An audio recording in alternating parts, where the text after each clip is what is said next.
Hi, folks. Technical difficulties, but we are back. We're just going to fix some stuff real quick before we get our show started. Will's still here, checking his notes. I'm still here. There you go. Have you been following this trend? What's the trend? The AI presidents playing video games. No, but it sounds amazing. Dude, I'm gonna.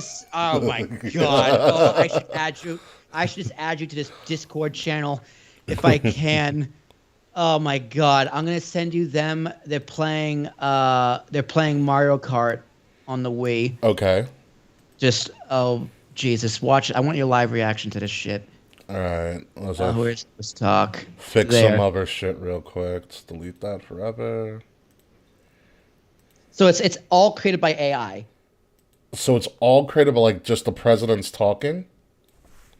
Well, so it's like it's Obama, Trump, and Biden playing Mario Kart, but the voices of the presidents are AI. Okay. All right. Did you send it to me on Discord? Yeah, it's in our host talk. Okay, give me one second. It is the funniest shit ever. Live streams, okay. All right, so let me reset some shit right now. What did Charles say now? Yeah, Wrestle Addict Radio would be dangerous. Yes, it would.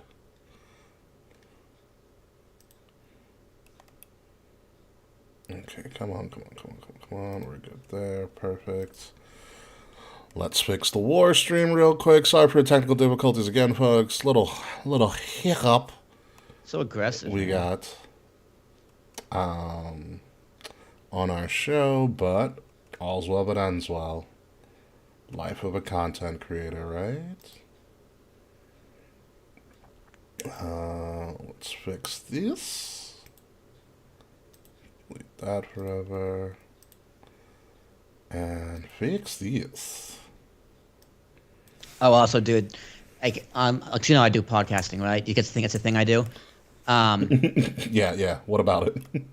I get these messages on LinkedIn every single day from like a social media strategist, short form person. Like, I'm going to promote your podcast for you. Oh yeah, we get those all the time. I just never respond to them. All the time, obviously. So this guy goes, "Hey, Will, I create viral shorts form content for podcasters." Like, I don't know who this guy is. Apparently, Robert Kiyosaki.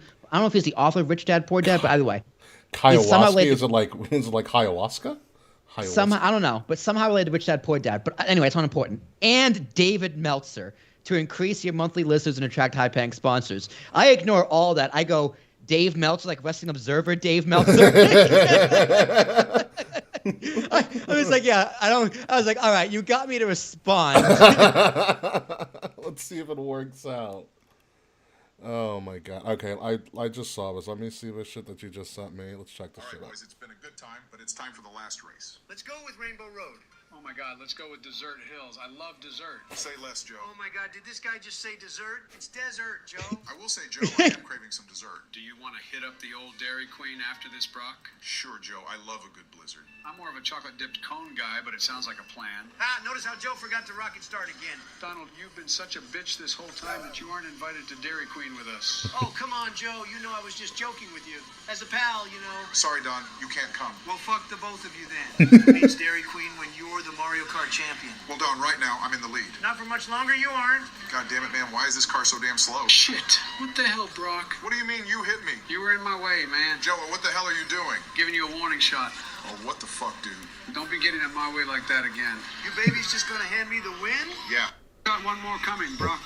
Yeah, suck a fucking dick. This dude is absolutely molding right now. You think he's mad right now, Joe? Just wait Dude, till I there's mention his hundreds of husband. I mean, these. wife Michelle. Keep my wife's name out of your fucking mouth, Donald. What are you gonna do, Will Smith? Slap me. Oh, look who's at the finish line. Eat my ass, Donald. Okay, say less. Oh, shut the fuck up. Take this blue shell. I'd rather have a blue shell than a Michelle. Oh, shut the fuck up. I'm still in the lead, Brock. Yeah, not for long, old man. Who cares? I already won. I fucking care. Let's go, Joe. I got this. Probably not. All right, bye-bye, Joe. Yeah. Time for the retirement home. Jesus. Oh, fuck you, Brock. Yeah, get absolutely shit on Joe. You know what, man? Fuck you. I don't want to go to Dairy Queen anymore. Yeah, me neither, dude. Who the fuck gets an ice cream cone at Dairy Queen? A blizzard isn't real ice cream. Neither is soft serve, you dumbass. All right, guys, let's relax. I think it's time to finally acknowledge that I, Donald J. Trump, am the best Mario Kart player. Name any other game and I'll whoop your ass. Is that a bet? Don't count me out, two guys. Joe, you're a fucking noob. Learn how to rocket start and then we can talk. God damn it.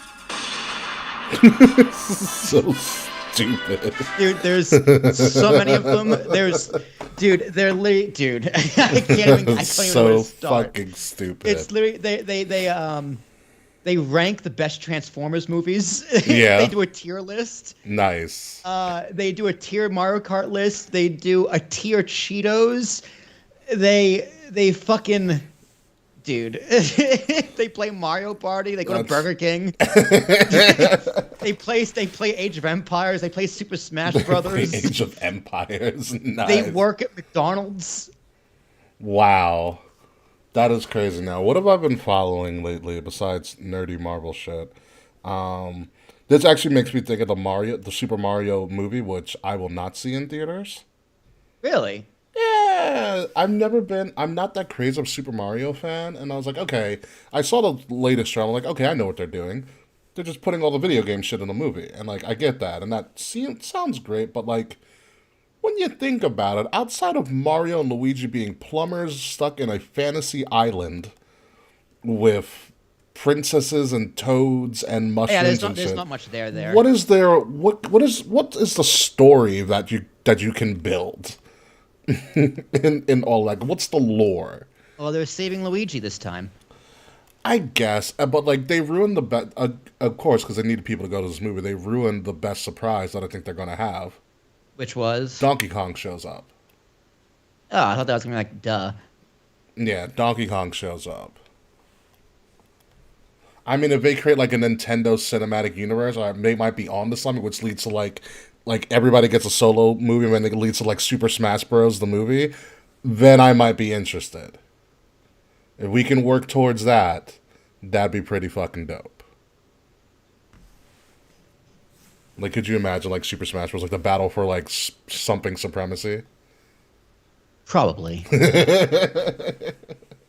Oh, and Frets and Charles, I dropped like 5 videos in the chat here, so please enjoy. Every time I watch it, it gets funnier and funnier. Yeah, you mean the Discord chat, right?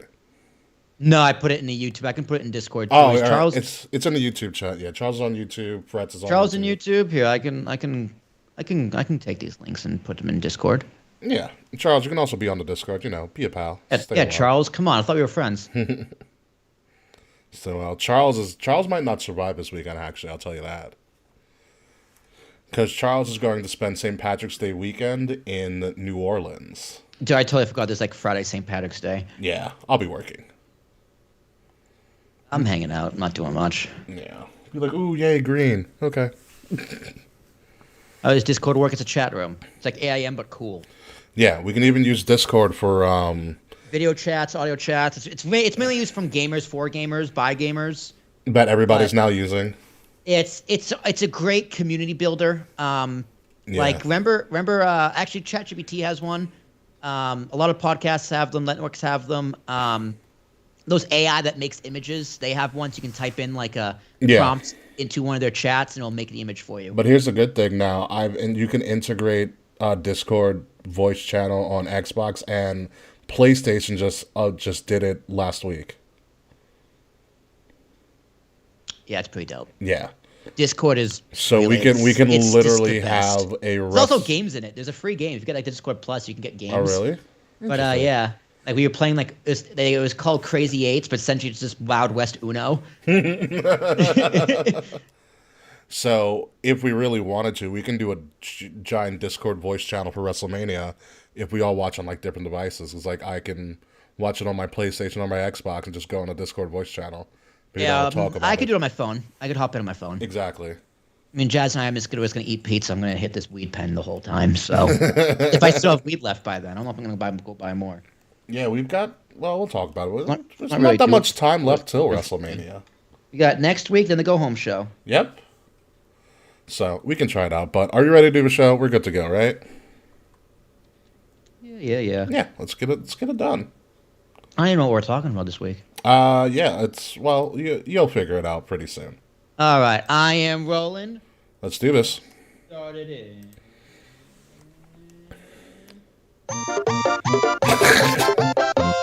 That's not the right one. We should start that. We should start like the show like that one day. 5, 4, 3, 2.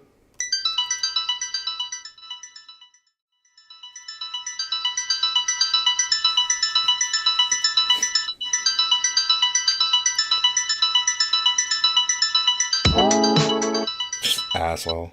Midnight music. Coming up this week on Kings of the Rings podcast, maybe it's because it's the Ides of March, but some weird stuff's going on in professional wrestling. People are leaving or mysteriously falling ill. WWE took forever to announce somebody for the Hall of Fame, and AEW rebranded a title again, but that is to be expected. So please, for the love of God, stop trying to fill out your March Madness bracket. You probably already lost, and it's already the play-in games. It's Kings of the Rings podcast, episode number 332, The Ides, exclusively on Wrestle Addict Radio, and it starts right now.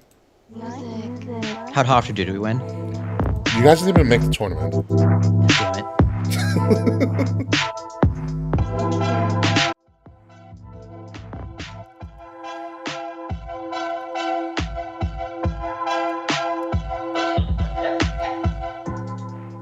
I mean, to also be fair, Towson didn't make the tournament either, but again, that is also to be expected. Ladies and gentlemen, welcome to Kings of the Rings podcast, episode number 332, The Ides, because it is March 15th. Beware of the Ides of March. I'm your host, whatever, be cultured. I like Shakespeare. I'm your host, King Ricky Rose, along with, of course, Willie T, who still, to my knowledge, still enjoys one thing and one thing only, and that is BJ's.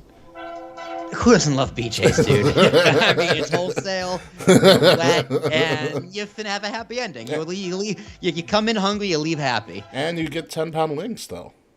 I got 10 pounds of wings. I don't even know how much they were, but it was cheap. So yeah, and like 6 bottles of water. So six gallons of water, I should say. So we have water for like 2 weeks. Two of them, count them. Just get a fucking filter. Yeah, but you know what? I did filter for 2 years. I preferred bottle. Really? I much prefer bottle. Huh. Yeah, I honestly, like, I don't mind filter. Like, I actually do enjoy filter. The tap water on Hoboken isn't bad when the pipes don't burst. But at least we're doing bottle, and it's just like, oh, I love this water so much more. Nothing against filter. Nothing against nice bird. I did it for 2 years. Yeah. I have a filter. It's freaking great. I also have a gallon jug, but I just carry around with me all the time, so I'm not really like going to use the faucet to fill up the pitcher only like once a day. And that's just to fill up my gallon jug. But anyway, folks, welcome to our show this week. There's a lot of interesting shit going on in the world of pro wrestling. We're going to try to tackle it all. Let's start out. Well, first off, before we get into any of that, if you like what you're seeing or listening to right now, please like, share, subscribe, leave us some 5-star reviews. It really helps us out. We have a lot of merch and some cool shit available for you. The links to all of that are in the description below. And if you happen to be listening and or watching on Spotify, because you also upload our video to Spotify as well, we do have some interesting polls and questions for you to answer for the show, which we will try to dive into during the show. But if not, again, the polls and the questions are below in Spotify as well. So moving forward, first, and Discord, baby. Join a Discord and watch some presidents play Mario Party. That's true, and Discord as well. Yes. So first and foremost, let's do a quick update on Roxanne Perez. The update is there really is no update. She stayed in the hospital overnight. They ran a lot of vital tests on her. All of them came back negative, meaning that they couldn't find anything wrong. But they cannot determine the reason for why she collapsed at all. This is from Shawn Michaels making a statement about it, and to having a doctor on the show as well, who apparently treated Roxanne Perez. And so we don't know if she's going to make stand and deliver at all. They're putting some things in place, like doing a bunch of qualifying matches to see if they have to determine a new women's champion. If this is a work, they're playing it really well, and they're keeping it really close knit. I don't think it's a work, to be honest. Yeah. Because this is weird, right? Like, say it's a work. All right, let's say it's a work. Okay. Yeah. What is the resolution to this story? I honestly don't know. She shows up at Stand and Delivered unannounced. Great. What a great push. Mm-hmm. Right? This is WrestleMania weekend, right? Yeah. She should be on TV being pushed, right? Yeah. She should be looking pretty good as a champion, unless she's going up against a monster heel, Yeah, right? which But like, Miko Sotomura what- is not. Miko Sotomura just hits people really hard. right? How is this like? How would she benefit from this being a work? It's hard. I don't know. I can't think of anything off the top of my head right now. But Right, that which would makes benefit me think it's real. Yeah, Fuck, I the can't talk. only thing that people are comparing it to is that this happened to Shawn Michaels back in '95. They pulled this same stunt. Yeah, I mean, Zarian thought it was a work. Matt Man thought it was like easily a work. I kind of dismissed it as a work off the bat. Yeah. So, and maybe, I mean, hey, that's fair. You know, Shawn Michaels has been pretty much running back his own hits. Yeah. Why is God damn? I need Ciampa to come back. And he's like, I lost my smile up on Raw. I lost it. It was gone. I was working with the fucking Miz. You know how awful that is. Like, Yeah. that's what we need next. I don't know. Is he gonna make a Sunny Days comment to like Ricochet? Ricochet's like fiance or whatever. Sam Irvin's amazing. They're engaged, right? Yes, they are. They're engaged. He engaged in her. He proposed. Oh, her. he engaged in her. No, alright. no, he is engaging her, right? My God, wow, what an upgrade from Casey Catanzaro. Yeah, for real though, and she's really cute. Casey is. Yeah, I'm a she fan is. of Casey. She's- She's so adorable. Oh, I just want to hug her. Amazing, great person to hang out with back in our 2000 days. But talk about an upgrade. Yeah, Yeah. she's a god damn. Yeah, God damn. He proposed to her. Like so smooth. Yeah, no, he proposed to her. I think in front of the Bellagio fountain in Vegas. Fucking lame. Really, Ricochet? You're rich and that's what you do? Well, he resides in Vegas now too. Have you ever listened to like his when he gets called to the ring? He's like from Las Vegas. I thought you were from Paducah, Kentucky, like a couple of years ago. Like, what happened? Hollywood, California. If you're Dolph Ziggler. Wasn't it? Hollywood, no, Hollywood, Florida. He's Hollywood, Florida. He's Hollywood, Yeah, the Florida. closest he gets to Hollywood is Hollywood, Florida. Fucking Oscar bait loser. He'll show up when somebody else needs when a new superstar needs a push. Yeah. Speaking of, I do hope this is a work. I hope it's a work too. Like, I want to be wrong on this one. I don't think it's a work, but I really, really hope it is because this kid's a baby. She's younger than me. She's what, 24? No, 21, dude. She's 21 years old. Yeah. Like, and we don't even know what it could be. They made a collapse. Like, they don't know if it was like a head, heart, anything like that. Just Yeah, they said they ran all the major tests, the tests like heart, veins, all that stuff, and nothing. They couldn't find anything. yeah, they would find it in the blood. They find everything in your blood. Yeah, Because they find all my things in my blood. yeah, Like, oh, you have a Honda in your blood. yeah, How'd that get in there? yeah. So it's like I said, I hope the hell this is a work, because like I said, they played it on NXT really close to the chest. So even the announcers, I forgot his name because Vic Joseph was like, Booker T, have you been in contact with Roxanne's parents? Because everybody, like, it's already well known Booker T trained Roxanne. Like, she came Yep. out of Booker T stuff From his school, yep. From his school. So it's whew. And like she hasn't posted anything, there's not much really going on. So again, if this is a work, they got us. They got me. They got me too. Yeah. If this is the work, they got me hook, line, and sinker. Yeah, they got me. So we'll have updates whenever there are anything to update on. But she got dismissed from a hospital. She's at home resting, and we'll see what happens. Again, only as of this recording, 17 days till WrestleMania, night 1. Wow. Yeah. It's heating up. I guess we bitched enough, and it finally happened. Rey Mysterio's in the Hall of Fame. Thank God. Finally. Thank God. Took him long enough. Yeah, I mean, he's still wrestling though. he is still wrestling. I mean, it's happened before. Sting got in. Who else was in the Hall and they wrestled? Ric Flair got in the night before. That's it. That's pretty much it. Well, Batista, I No, guess. actually, my fault. not Sting Batista. retired during his Hall of Fame speech. Fucking bastard. Oh. Loser. Yeah. Loser. Yeah, but I mean, I totally forgot Trish was retired. Trish is like on and off. Like, I forgot Charlotte technically retired her. I was like, oh, yeah. She's like, when she was on Raw the other day, she's like, I could be Retired unretired. real quick. She says it all the time. Yeah. And I'm like, I'm perfectly fine with it. Trish still looks like she can go. She still looks like $1 million. Her TikTok is fucking hilarious. I heard Virgil's also in the Hall of Fame. Please no. Please no. That could just be a rib though. I think that is a rib. It's a rib. But I can think of somebody who's more unanimously loved than Rey Mysterio throughout his entire career. Like, Oh, Vince McMahon. Duh. yeah, right. Yeah, but no, Ray is the great choice. It's in California. He's billed from San Diego. Is there a Dom angle? Oh yeah, Dom already came out and bashed him twice. We'll I know, talk but about that. I mean, during the speech. Oh, does Dom? Everybody wants Dom to pull like a Kanye on Taylor Swift. Dude, I mean, it would be a great work, and obviously Ray would okay it. I don't think Ray would have a problem with it. Yeah. But that would be so fucking wild, dude. Like, Ray's gonna headline the Hall of Fame, giving his speech, and then somewhere in along the line, Dom just attacks him. Which would be weird because we've had real attacks at the Hall of Fame. Yeah, God, he wasn't even the one speaking either. Yeah. Yeah.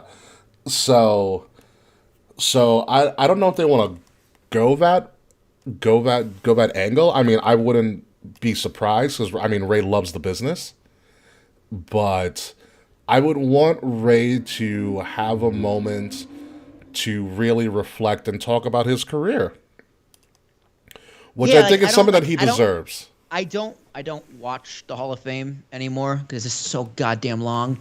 But I agree. Yeah. I would not want that moment taken away from anybody. Yeah, especially somebody like even- Ray. Ray's been through a even- lot of shit. Even if it's your kid. Ray killed a guy in the ring. Not really, but the guy died while Ray was in the ring with him. Yeah. So yeah, I would totally want to give him his time to speak. I mean, if it was at the weigh-in, like when the confetti comes down, I think that'd be really cool. Would like Dom attacks him after? I think that's fine when you kill two birds with one stone. I mean, if you want the heat, like right when he opens his mouth, he goes, "Hello, boom." Yeah. Doesn't gonna say a word. Yeah, I mean, but also like I would want Ray to get this for just because look at all stuff he went through when Eddie died. You want to rumble in the title? What do you mean? I mean, Right. but like he still held all that weight. You know, all that emotional weight that he had to carry with him, and he still carries it with him for it's a little bit easier.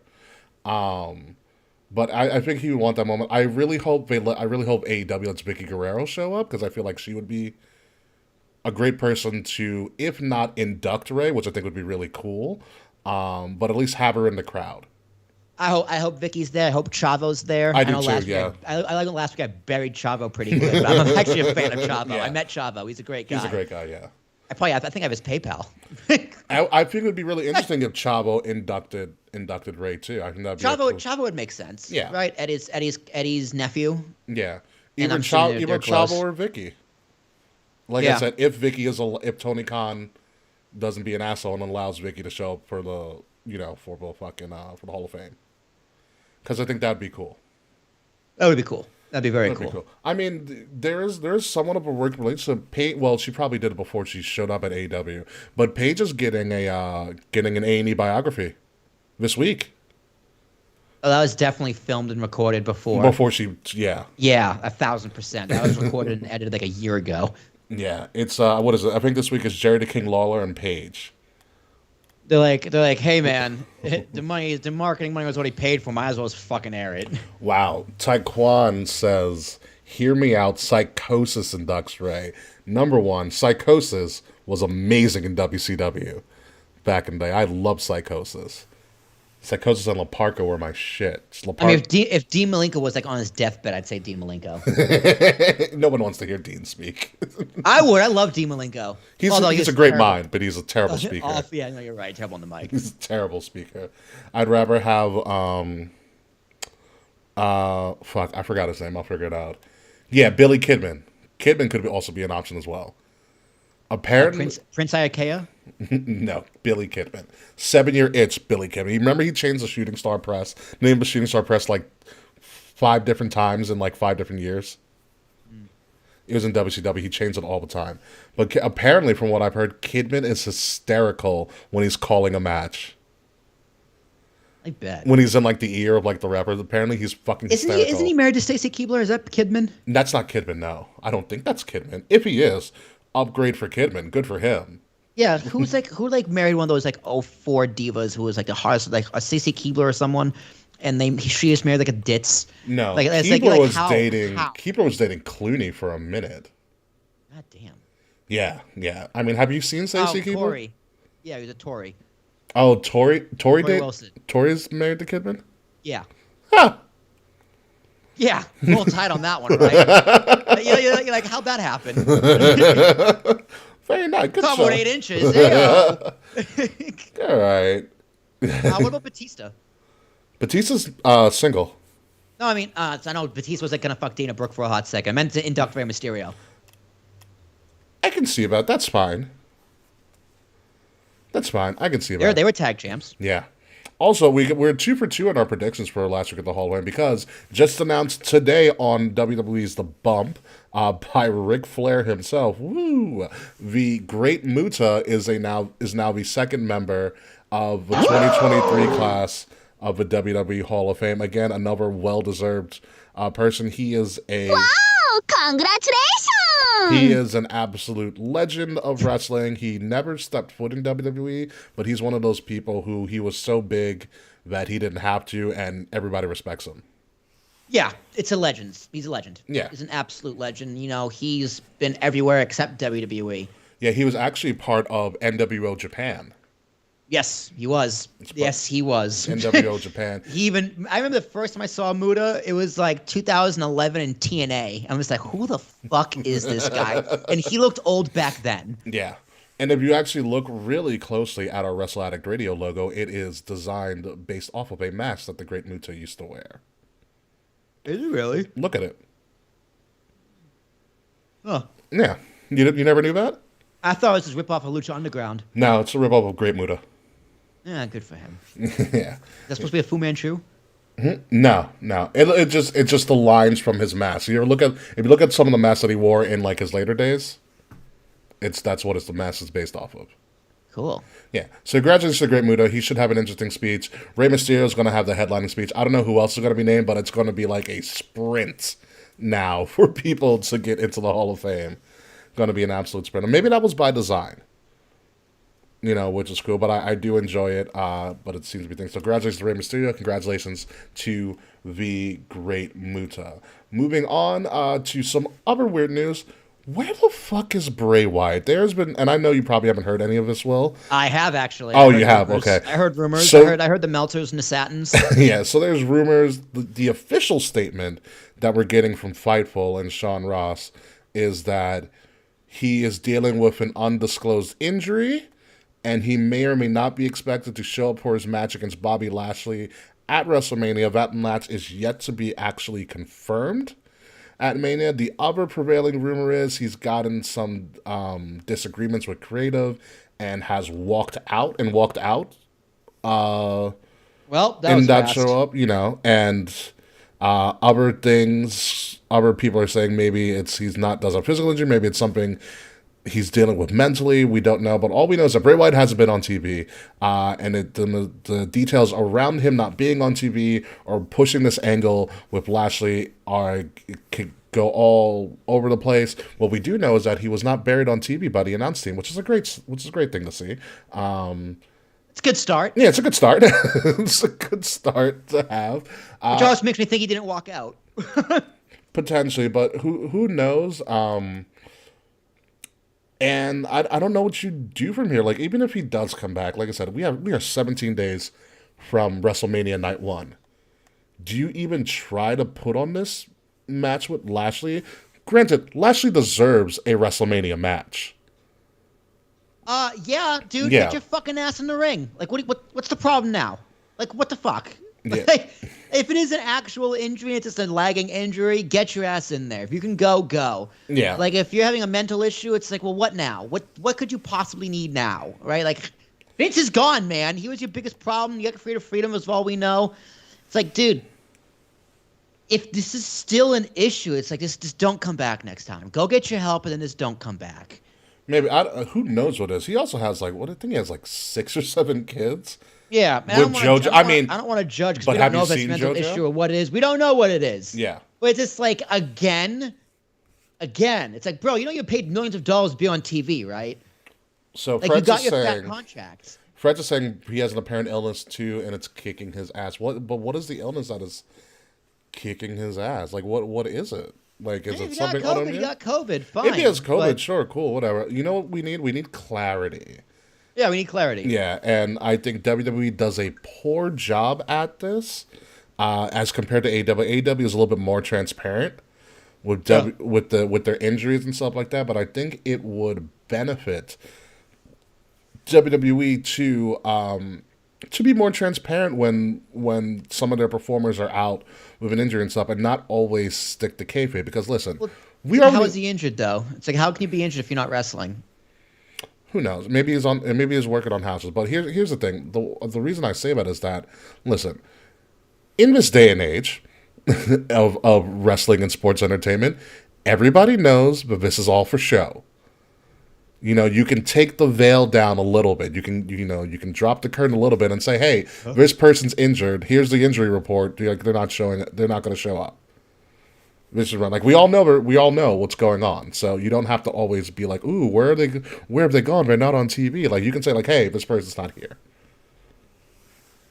You know, that's kind of my thoughts on it. Just say it. Like, you don't have to say like you don't have to, like, if it's something like Riddle, who's clearly doing like drug rehab because he's violating the policy, I would be a little bit wary about what you disclose. I'd PR that up. Yeah, you PR that up. But if you can't just be like, injury, hey, we're just not gonna tell you. I mean, I guess you can, right? Who the fuck? I mean, you can't. You don't have to. Yeah. Talking on a podcast. Yeah. But yeah, it's weird though, because if I'm Bobby Lashley, I'm like, dude, I was in a fucking program with Brock Lesnar, and now what? Like, are you fucking kidding me? I'd be backstage at cracking skulls. Yeah, because and I think it's me and Will's both opinion. They stopped Lashley and Brock way too early. That should have gone to Mania. It should have gone to Mania. Like, we're going to talk about the Hell in a Cell in a little bit, but I would have preferred them in a Hell in a Cell, to be honest, even though Edge and Balor's the way better match. Oh, yeah. We are going to talk about that. But I do think Brock and Bobby should have been at Lesnar, but they're saving it for a main event, probably at King and Queen of the Ring, which is whatever. That's fine. Fine. Ooh, WrestleMania has a good alternative. Bobby versus LA Knight. I'd actually like to see that. I'd like to see. Honestly, I want that more than Bray. I am so fucking over Bray Wyatt. Like, I don't care who the fuck Uncle Howdy is. It's Bo Dallas. I don't care about your silly promo packages and the Muscle Man dance and the just saying weird things for the sake of saying weird things that don't actually mean anything or tell a story. Mm-hmm. It's like, dude, just what is it now? Like, what is it now? I honestly don't know. I couldn't tell you. So we'll see. We'll keep an eye on this Bray thing, but who knows what's going to happen. I really feel really bad for Bobby. You know what sucks too? Because Bray got an amazing moment at Raw 30 with the Undertaker. Yeah. I guess, sure. I mean, everybody wants to do a segment with Taker, and Bray got that segment with Taker. And what are you doing with that? Yeah, he got American Badass. He's just like, hey. Well, the Undertaker's we're never getting mythical. I know. Undertaker He's never getting it again. So yeah, like, the American Badass passed the torch to Bray Wyatt. What if Bray Wyatt just came out in like a tricycle? Like, they set up the Firefly Funhouse and he comes out in a trike. I mean, that would be great. Undertaker would be pissed, but that'd be great. He's like, here's the torch guy. It's like a little birthday candle. Listen, that's a great Bray. I love when Bray's just, like, ironically funny Bray Wyatt. I like when Bray Wyatt's actually doing something that makes sense. Yeah, the thing what we've gotten since Bray returned is that we didn't get a payoff. We don't have a payoff. That's the issue. And Bliss isn't going to be back for a while too. Yeah, what's up with her?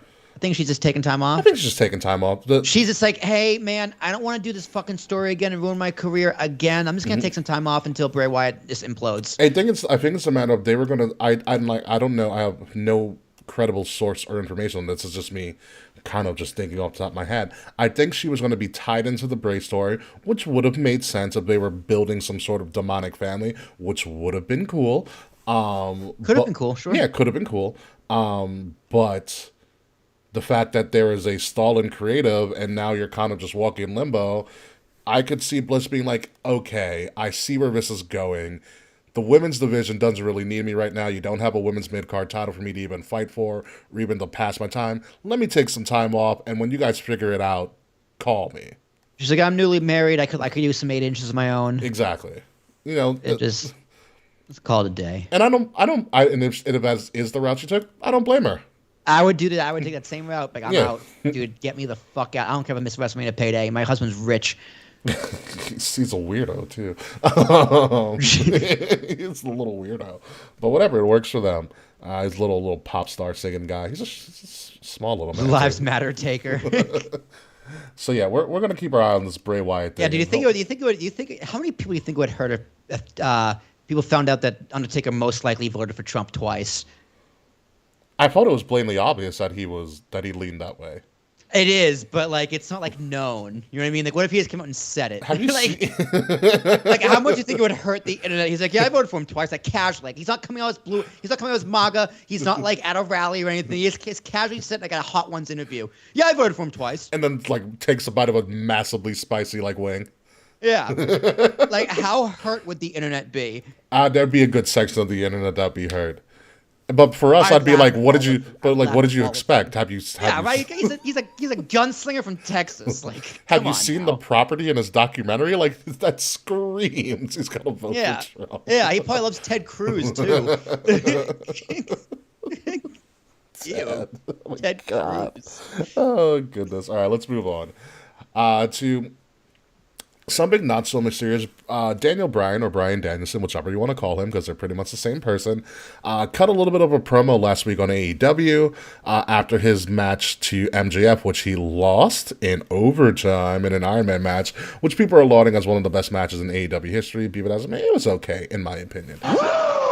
Yeah, so people that Daniel Bryan was on the floor, clearly in shambles after his match with MJF. Hair down and everything, saying that he was so ashamed that he tapped out to MJF and that maybe it's time for him to quote unquote go home. So, and then he walked off camera. Oh, he means he's going back to WWE. Could you imagine? So my question to you is, well, is Daniel Bryan officially done? And is this the beginning of Daniel Bryan's swan song? That's a great question. I think he has one more WWE run in him, but I don't know what he's under contract for. But I don't see him backing out of a contract. I see him being a man of his word because that's just his track record. Yeah. So even if it is his swan song, it depends how much time is left on his contract. And like, unless he finishes out his contract as like a backstage role and is left on camera, I don't see him leaving AEW until his contract is up. And if that's the end of his career, I would be pretty shocked. I think he has one more small run in WWE. I would agree. I think he has one more small run in Jericho too, by the way. Yeah, I mean, we're looking at AEW is going on what, year four at this point now, right? Yeah, it'll be 2019. Yeah, Yeah. Those contracts are coming to a close. A lot of those original contracts are winding down now. So there's a lot of negotiations that are going. Yeah, I've been Tony Khan's. It's like, I need more cocaine for this. There's a lot of those contracts that are going to be up for renewal or not up for renewal. And I agree with you with he probably has another run. Him and Jericho. I think Jericho should at least do one more run before he goes into the WWE Hall of Fame. The same with Daniel Bryan or Bryan Danielson. You know, I think they both deserve a little bit of a swan song. Edge is getting. Edge will not be around next year. You don't think so? You think Edge is almost done? I think Edge is almost done too. Yeah. I think Edge is almost done. Edge is already in the Hall of Fame because we never thought he was going to come back. Yeah. Edge just got lucky. But I think Bryan Danielson, probably has one more go before him and Chris Jericho too, before we go into the Hall of Fame. Well, I think it all comes down to Edge's list, right? The list of people he wants to work with. Yeah. You know, he worked with AJ, right? Yes, he did. Because that was WrestleMania last year, and then that which was a shitty ending because that led to the form of Judgment Day, which he got kicked out of in like a month. Yeah, that is what happens. Because he had creative differences, and he was like, "Fuck it, I'm out." that is what happens. Mm-hmm. So like who else? It depends who else is on his list, of people he'd want to work with in the company, and on that list is he holding out for Christian to come back and do Edge and Christian one more time? Edge and Christian would be dope. I think if they used to the Edge and Christian show on Raw like every few weeks, Yeah. and like and it's had a feud with like the Usos or something, I think that'd be really cool. Have you ever did you ever watch when the network first came out, Edge and Christian's show that totally reeks of awesomeness? Yeah, that's what I was talking about, the Edge and Christian show. Oh yeah. That show was so funny. It was really remember they had Tommy Dreamer in like in the like interrogation with a light bulb it's on a string. Like Edge and Christian are so good at sketch comedy. It's really amazing. They have great chemistry. I mean, they're best friends, so Yeah. they have really good chemistry together, really good timing. I wouldn't mind seeing one more Edge and Christian run. Yeah. Yeah. I could have them win the titles one more time, but I don't know what's up with Christian's contract. He's done with Jungle Boy. Finally. Yeah. So, I mean, it's again up to Edge, up to Dan O'Brien. If they want to wrestle, someone will have them wrestle. Is this the end? You know, we never know until they tell us. But I don't see Dan O'Brien leaving before his contract ends. Yeah, I don't know. Brian's a man of his word. He will always, finish out his contract. Gotta respect the man. Yeah, That's for damn sure. He's one of those. Yeah. Brian will always finish out his contract, and he'll leave on good terms, which is good. But I think he might be on the way up because also, guess what happened? The Bella twins, Brie Bella, who's married to Daniel Bryan. I did hear about this. I was just like, wait, who cares? The Bella twins apparently are officially leaving WWE because apparently, well, they were probably under a Legends contract. Yeah. So they are officially leaving WWE. They are no longer going to go by the Bella twins. They are now going to be known as the Garcia twins. Garcia is one of their last names. It's like Garcia Colas or something like that. It's like a hyphenated last name, or their maiden names because they are both married now. But they're going to go by the Garcia twins. And from a PR standpoint, I don't know if that's a good idea. Yeah, talk about betting on yourself, ladies. Like, good luck. Good luck. You still have Rant. He'll buy anything you guys do, I'm sure. Yeah. But yeah, like it's like when like Elon bought Twitter and everyone announced they were leaving Twitter and it was just like cool, just don't let the door hit you on the way out. Yeah. It's kind of like that. It's like why are you announcing you're leaving? Just leave, right?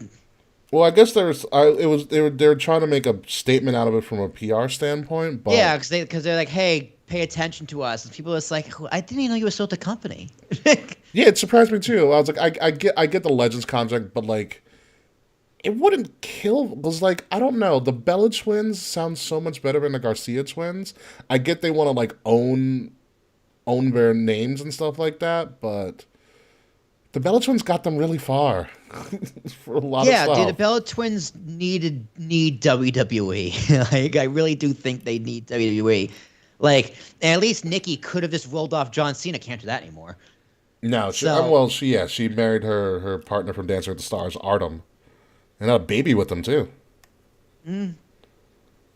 Maybe, well, that might get you a little bit of fame, a little bit something. But I mean, I think they have a brand. Like, unless, well, let me be clear. They have a bit of a brand. I think a lot of the brand was being assisted. I mean, they did some stuff in Rome, but a lot of their stuff was with the help of WWE. I feel like. Right, but if they have those partnerships set up, and when it comes to media, I think their time in media is probably done. Okay. Right? But like, if they have a brand, like like Rihanna had a clothing brand. She also has a very successful makeup line too. Fenty. That's what I mean. So if the Bella twins have these brands already set up in their name, they can just probably be more famous and make more money off camera and off the public eye, and more like, hey, we just run this brand now. We're running these companies. We're running these businesses. Okay, Yeah. that makes sense. Yeah, and then I could see them being good at that. Yeah, right? I mean, they have some stuff. If it's out. already established, I'm Yeah. sure. I mean, they're rich. I'm sure an accountant was just like, hey, here's what could happen. Here's what your money looks like. And then again, rich people were really stupid and they run banks into the ground. So what the fuck do I know? Yeah, so I mean, good luck to them. I'm gonna miss calling them the Bella Twins. I'm probably gonna still call them the Bella I'm still Twins. calling them the Bella Twins. Yeah. So but this also leads me to think that maybe Daniel Bryan or Bryan Danielson is on his way out as well. Yeah. Well, Bella Twins have no heat with AEW. They have heat with WWE. I'm not saying that there's heat. Because reasons. I'm not saying that there's heat. I'm just saying, like, if Bree's trying to leave, like, the wrestling world, what's stopping Brian from leaving the wrestling world besides his own damn stubbornness? Well, it didn't work the first time. That's true. So. That's very true. We're all like, Brian, you have to retire. Oh, I'm going to be okay. Oh, fuck. All right. All right, but How about you just go fuck yourself? Like, real quick. You take Birdo and get the fuck out. Oh my god! How are there's? I'm surprised there hasn't been like any sketch comedy or any like TikTok videos about Brie going in Brie mode at the most inopportune times. Because that is this is a running joke on the show. They have it when she's on top of Daniel Bryan. No, but like fucking on like an actual content like YouTube or like TikTok or something. Like, how come somebody hasn't made skits for this? Because I feel like it would be absolutely fucking hysterical. Oh, let's get that AI chatbot to do it. Going Brie. I hope they can get the Bella Twins voice down. One of them should be too hard. Hey, John. Maurice. Yeah. Maurice is also underrated in comedy as well. Agreed. And Maurice needs to be in the Hall of Fame. Oh yeah, Maurice and The Miz. I think she should go in this year. Yeah, Maurice is also underrated for her career achievements. Yeah. So apparently, according to Mr. Pratt's, a little bit of breaking news. Taya Valkyrie has showed up on AEW and has confronted Jade Cargill. Jade's still beating Taya Valkyrie. It's fine. But moving on. Yeah. Yeah. It's I okay. don't have a funny sounder for that. The undefeated Jade train is going to keep rolling because she's money at this point. But moving on to more WrestleMania matches being booked. We are getting Hell in a Cell, and I really hope it's not the red Hell in a Cell. But it is. You know it is. It's probably going to be that shitty. You already know. Although Triple H is back, so maybe not. It's going to be that shitty red Hell in a Cell. I hope. Yeah, I hope it's blue. Like, remember the old blue cage from the '90s? Yeah. I hope it's just that, but a Hell in a Cell with the giant. It's like just square pieces. Yeah. You know why they changed that? Okay, first off, do you know the last time they used that cage? The blue cage. Yes, the very last time they used the cage. So wait, like the blue cage, not the black cage, because they were the blue slash black. Okay, so like, that style of cage. That style of cage, like 1980s, early 90s cage. Was it into the late 90s? Was it the match after the Big Show debut? Yes. Yes, the last time they used that cage was Austin versus Vince. St. Valentine's Day Massacre. St. Valentine's Day Massacre. And Vince was like, this cage hurts. Let's change it. Vince was like, this is what this feels like. Pal. We're changing this so fast. Yeah, Vince, it's called a steel cage. You had to make it out of steel. Not iron. So I guess in like Austin whipping his ass for like 20 minutes across the Vince cage. like, oh, goddamn, can't see what this hurts. Wasn't me. We haven't had a Broken Skull sessions in a while. He's definitely gonna have some. He needs them, dude. They're really good. Yeah, they're fucking awesome. Finn Balor, Edge. Okay, this is my point earlier. This is gonna be the better match to watch. Yes. That being said, I still wish it was Bobby and Brock in the cage. Bobby and Brock deserves the fight pit. True. It is and I guess, LA. If they were going to do this in a cage and they need a gimmick match for Bobby and Brock, I'm just understanding more why they pushed it off Mania. Okay, I get that because you don't want to be too gimmicky at a Mania. You still want to have your and you don't want to have you don't have two steel cage matches. Yeah, one cage, it's not one TNA cage lockdown, match. Ricky. Yeah, one cage match per show, please. Yeah, of any kind. Even if it is 2 nights. So if they had to choose between Hell in a Cell with Brock and Bobby and then these two, it makes more sense booking wise to give it to these two because this is the week of feud. It's the better match, and Finn Balor needs a massive win.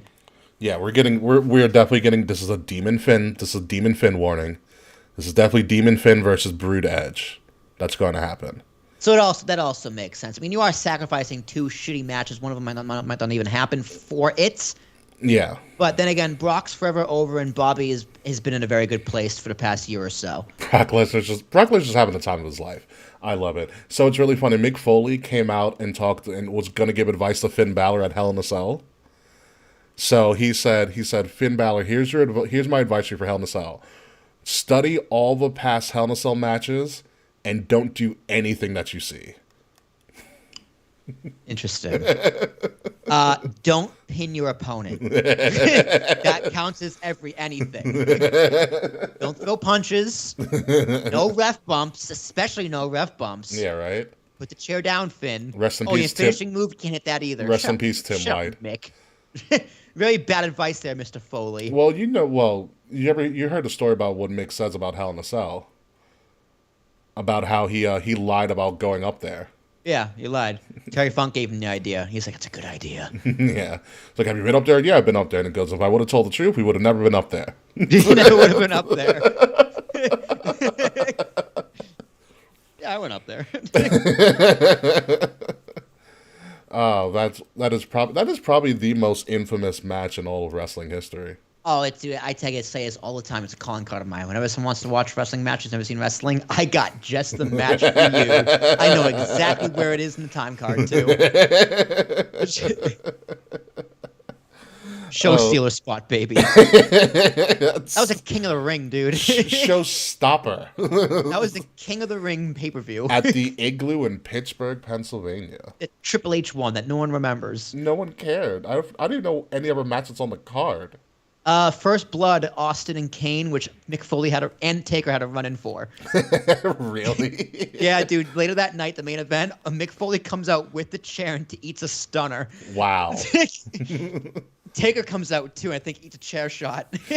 Amazing. Yeah, fucking wild. If they bring back the Gray Hell in a Cell, I'll be really happy. They have to, man. That red one, it's just so hard to see through. Yeah, it's really annoying. It's really annoying. So we'll see what happens with this. Moving on, Brock and Omos got into the ring on Raw, and I'm actually really excited for this now. God, this picture looks so ridiculous. Here's the thing. You have to see them when they're standing right next to each other. Omos is every bit of 7'3" and makes Brock look like a fucking child.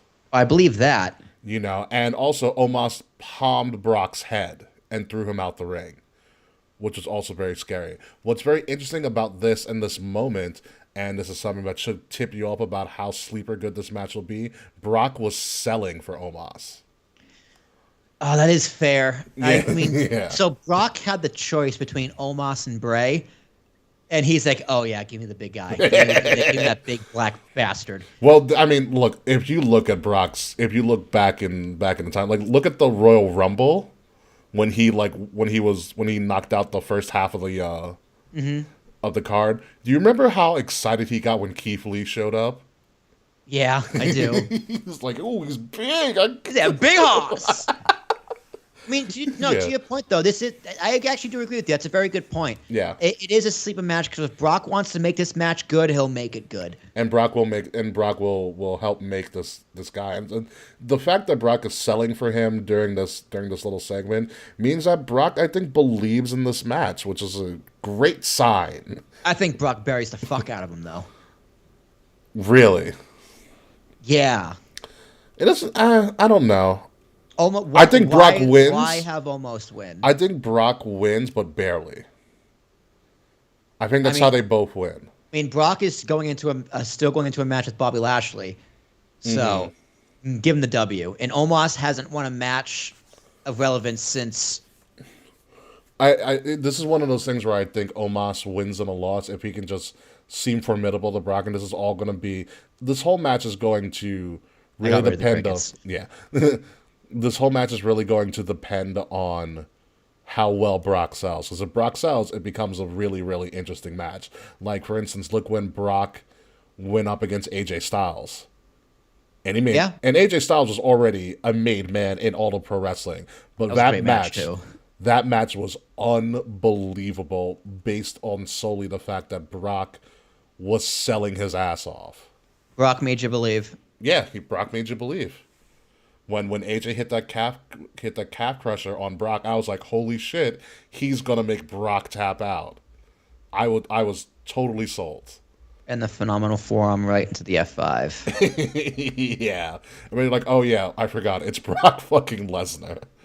I just want Brock to hit an RKO. That's all I just want to see. I just want Brock Lesnar to hit an RKO on someone just once.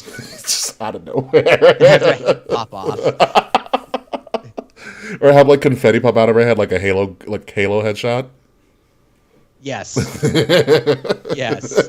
Headshot. Double. Yeah, no, that'd be amazing. So I'm interested in this now after looking at that segment. Moving on, Dominic has said some shit to Ray since getting into the Hall of Fame. He's like, "You don't deserve it. You're a deadbeat." Dom had a great privileged rich kid line. He's like, "You got me a Mercedes Benz for my birthday. It wasn't even a B." He goes, "You didn't get me a Beamer. It wasn't even the M3."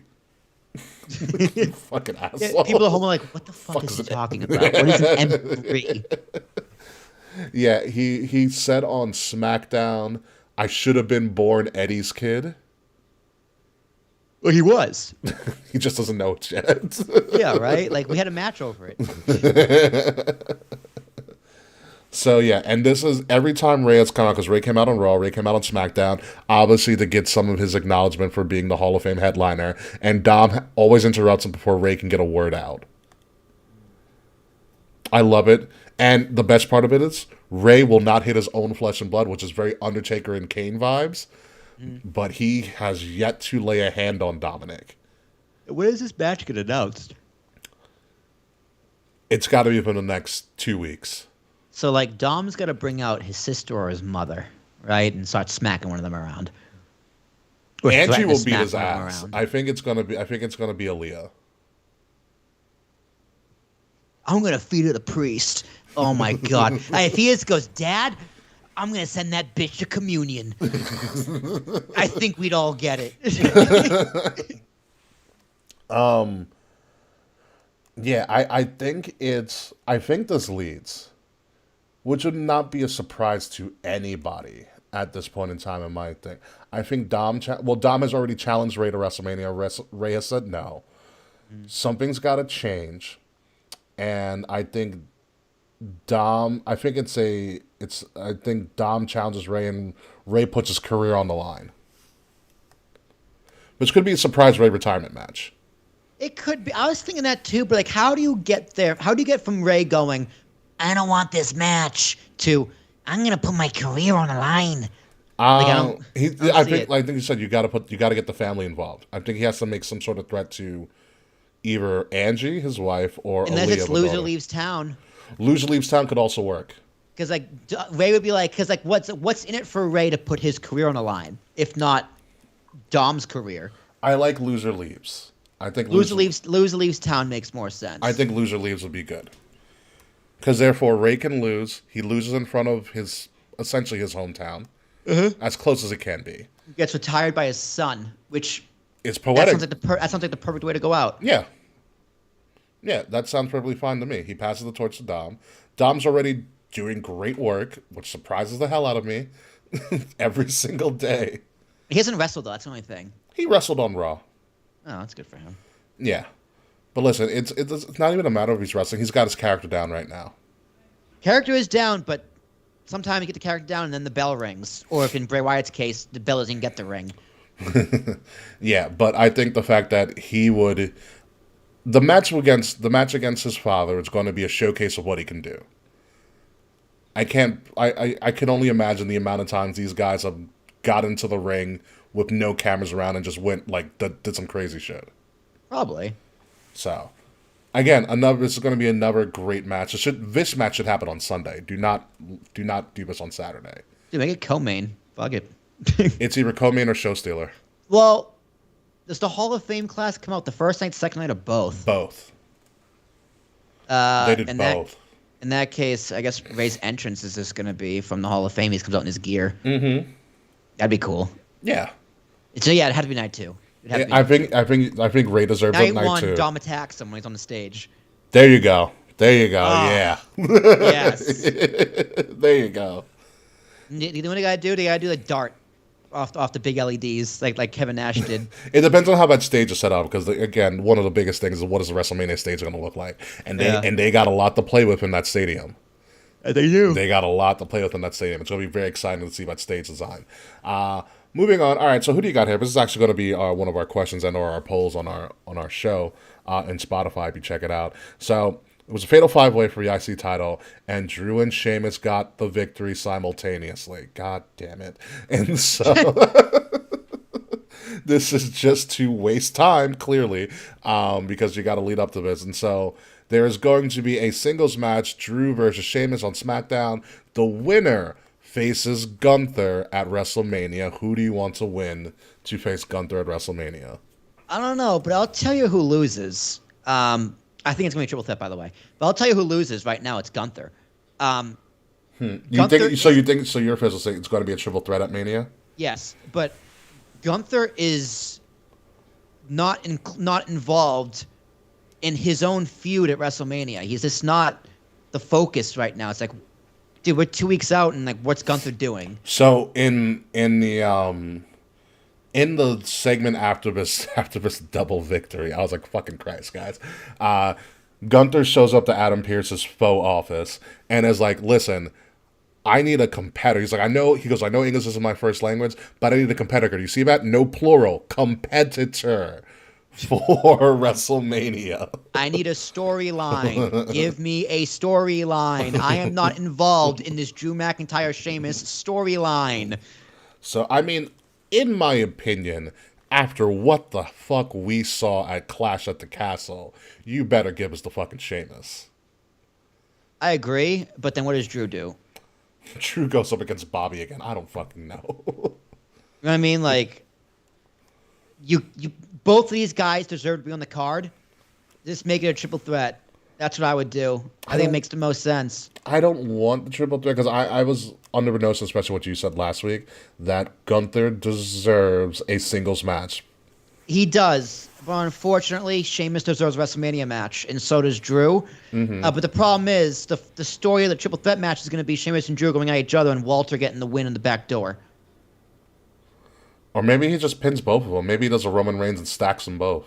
That'd be pretty cool. But like, that's what I mean. No matter what happens, I think Gunther's going to keep the title at WrestleMania regardless. I think he should keep the title at WrestleMania. But he's not like involved. The story isn't about him or his title. It's between Sheamus and Drew. Which I think that's the reason they're doing this match this week, so you can resolve that story and do a fast build. And then the following week is the go home show, which is just WrestleMania SmackDown. This is what leads to me thinking it's going to be Sheamus because there's already a story built where you don't have to start from scratch with Drew. I mean, to Charles's point, though, Sheamus could win and Gunther could just go straight on to Cody. Or Roman, I need Gunther to have... I mean, Gunther's had some great wins as the IC champ. I don't need him to have more wins as the IC champ. Yeah, I think Gunther's fine as is. I mean... He's been good. He's been spotlighted great. His Royal Rumble performance against Cody as the final two was fantastic as well. Like he needs to put some muscle on, though. He kind of looks like a rectangle. No, he's perfectly fine. Remember how big he was before? No, he was fat. I said muscle. He lost the weight. Now he has to put on the muscle. He'll get there, but he is still a menacing presence. And those slaps still hurt. Again, relook at Clash at the Castle. He's just lanky. Flat. Which, by the way, weird. The Clash at the Castle set is also a set in WWE 2K23. That's awesome. It also looks fantastic too. The castle's on the top of the arena too. Jesus Christ, how much does this fucking game we buy right now? Let's move on. Let's move on to some AEW news. And just got announced before we went live on air. Forbidden Door's back, Will, and it's not in Chicago. No, that's a plus. It's in Toronto. It's in Toronto. It's part. Oh, it's not even released yet. Coming March 17th, motherfucker. Well, yeah, if you pre-ordered it, well, March 17th is in 2 days, Will. I know, but I don't pre-order things. It's a principle. Whatever. You don't want to get Bad Bunny as your pre-order? No. Bonus? I can just create Bad Bunny. I can go to YouTube and you can just have Bad Bunny already in the game. Yeah, but that costs extra money. Whatever. So AEW came out today, like I said before the show, that they're going to do Forbidden Door 2 in Toronto at the Scotiabank Center, I believe, formerly the American Airlines Arena. Or whatever it was. No, the Air Canada Center. Sorry, the Air Canada Center. Yeah, the American Airlines in Sorry, Canada. my fault. Yes, it's the Air Canada Center. The American Airlines Arena is in Dallas. My apologies, all Canadians that are watching and are listening, especially Frets. So it's going to be part of what they're calling the 6-show summer Canadian tour, which begins with Forbidden Door 2 in Toronto. Then Wednesday is going to be Dynamite from the First Ontario Center in Hamilton, Ontario. That next Wednesday is going to be Dynamite and Rampage from the Rogers Place in Edmonton, Alberta, Canada. Canada. The Wednesday after that, again, is another Dynamite in Saskatoon, Saskatchewan. That Friday is going to be Rampage from Regina, Saskatchewan. And then Saturday, July 15th, they finish their 6-show Canadian tour, which is going to be known as AEW House Rules, which is a great name for their house shows if they start doing house shows like that. AEW House Rules, which is going to be live in the Saddle Dome as part of Canada's iconic annual cultural event, which I did not know this was a thing, called Canadian Stampede in Calgary, Alberta, Canada. So apparently Canadian Stampede is not just only an in-your-house, it's an actual thing in Canada. Which Well, I figured. I didn't fucking know. I figured Vince would take a name from something Canadian, like Canadian Stampedes. They could have had something a little more clever for their pay-per-view, but no, it's an actual thing. French, you really got to let me know what this Canadian Stampede thing is all about, or any other Canadians that I know. What the fuck is Canadian Stampede? Like, what is it really? Not the They all pay-per-view. fight to get syrup out of trees. You know, is there, like, how many sharpshooters are used at this Canadian Stampede?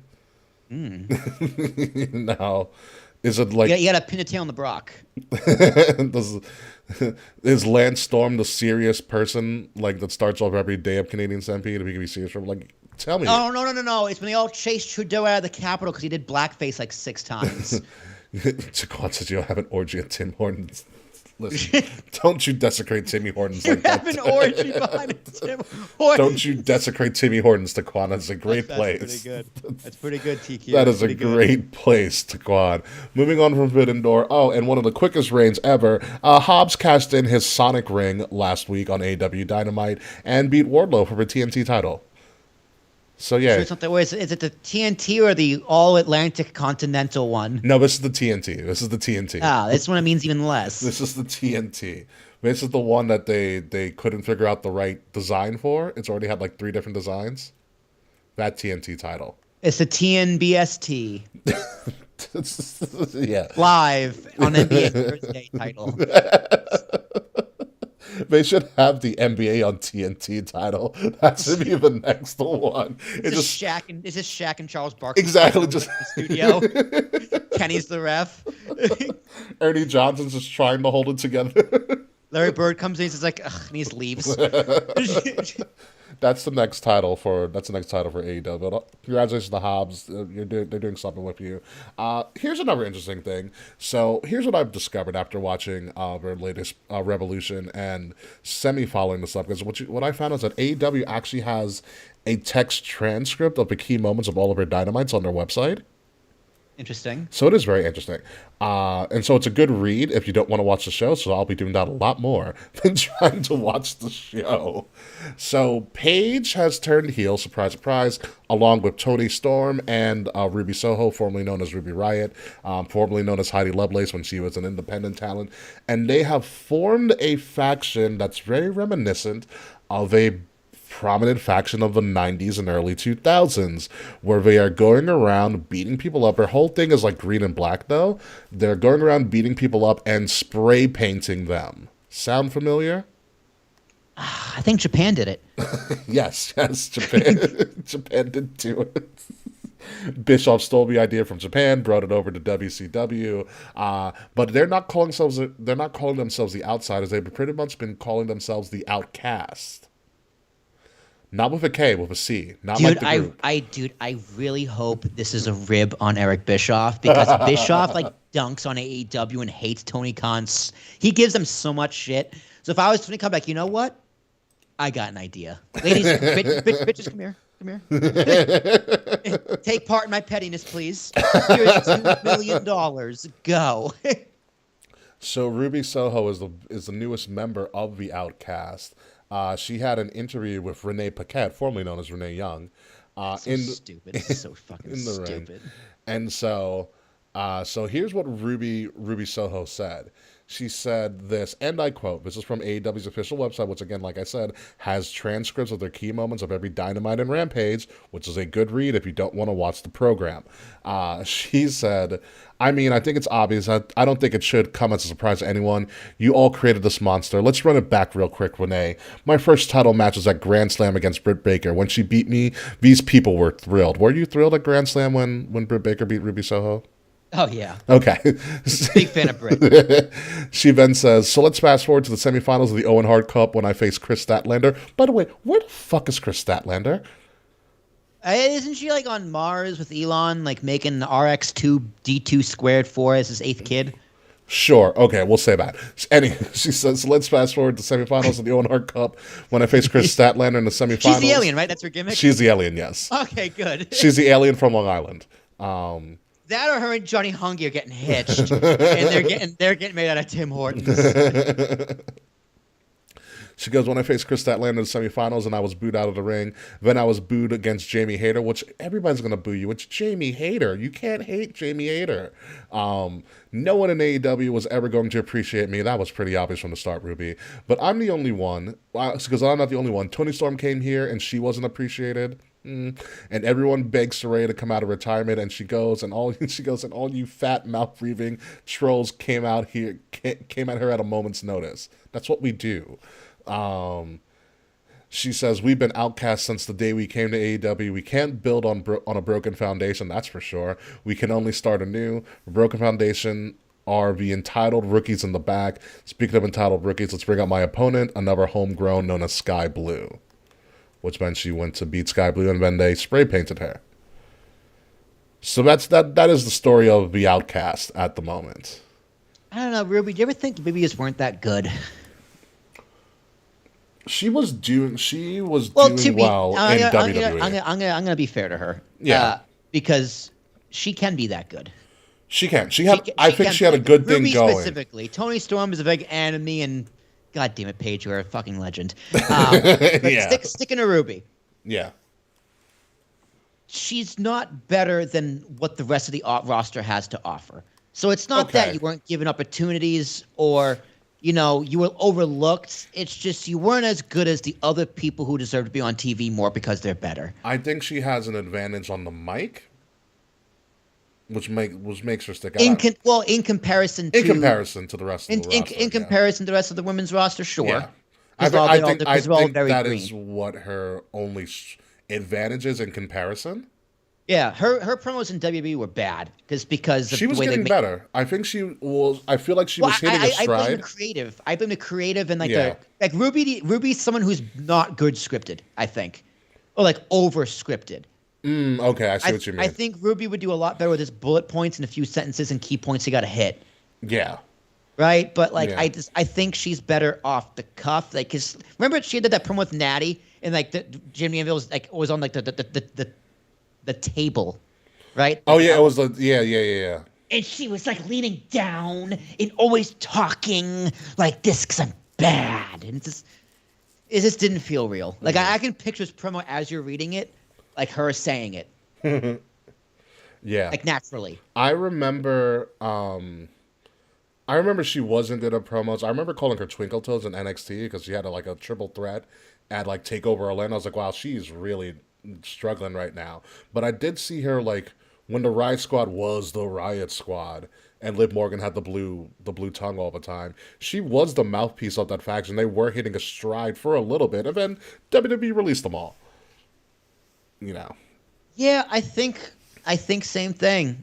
In that point in WWE, it's like, listen, they weren't bad. No, they weren't. They had potential. It's just there were other people in the roster who were better. They're valued more. They obviously kept Liv. Like if the Riot Squad really wanted to work, sending those bitches to TNA, they would have done great on TNA. Mm-hmm. But AEW roster stacked in that point in WWE.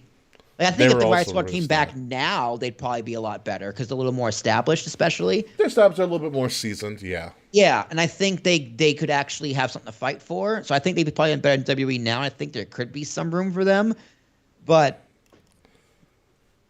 sometimes you're just not that good. Yeah. Well, you're not good enough.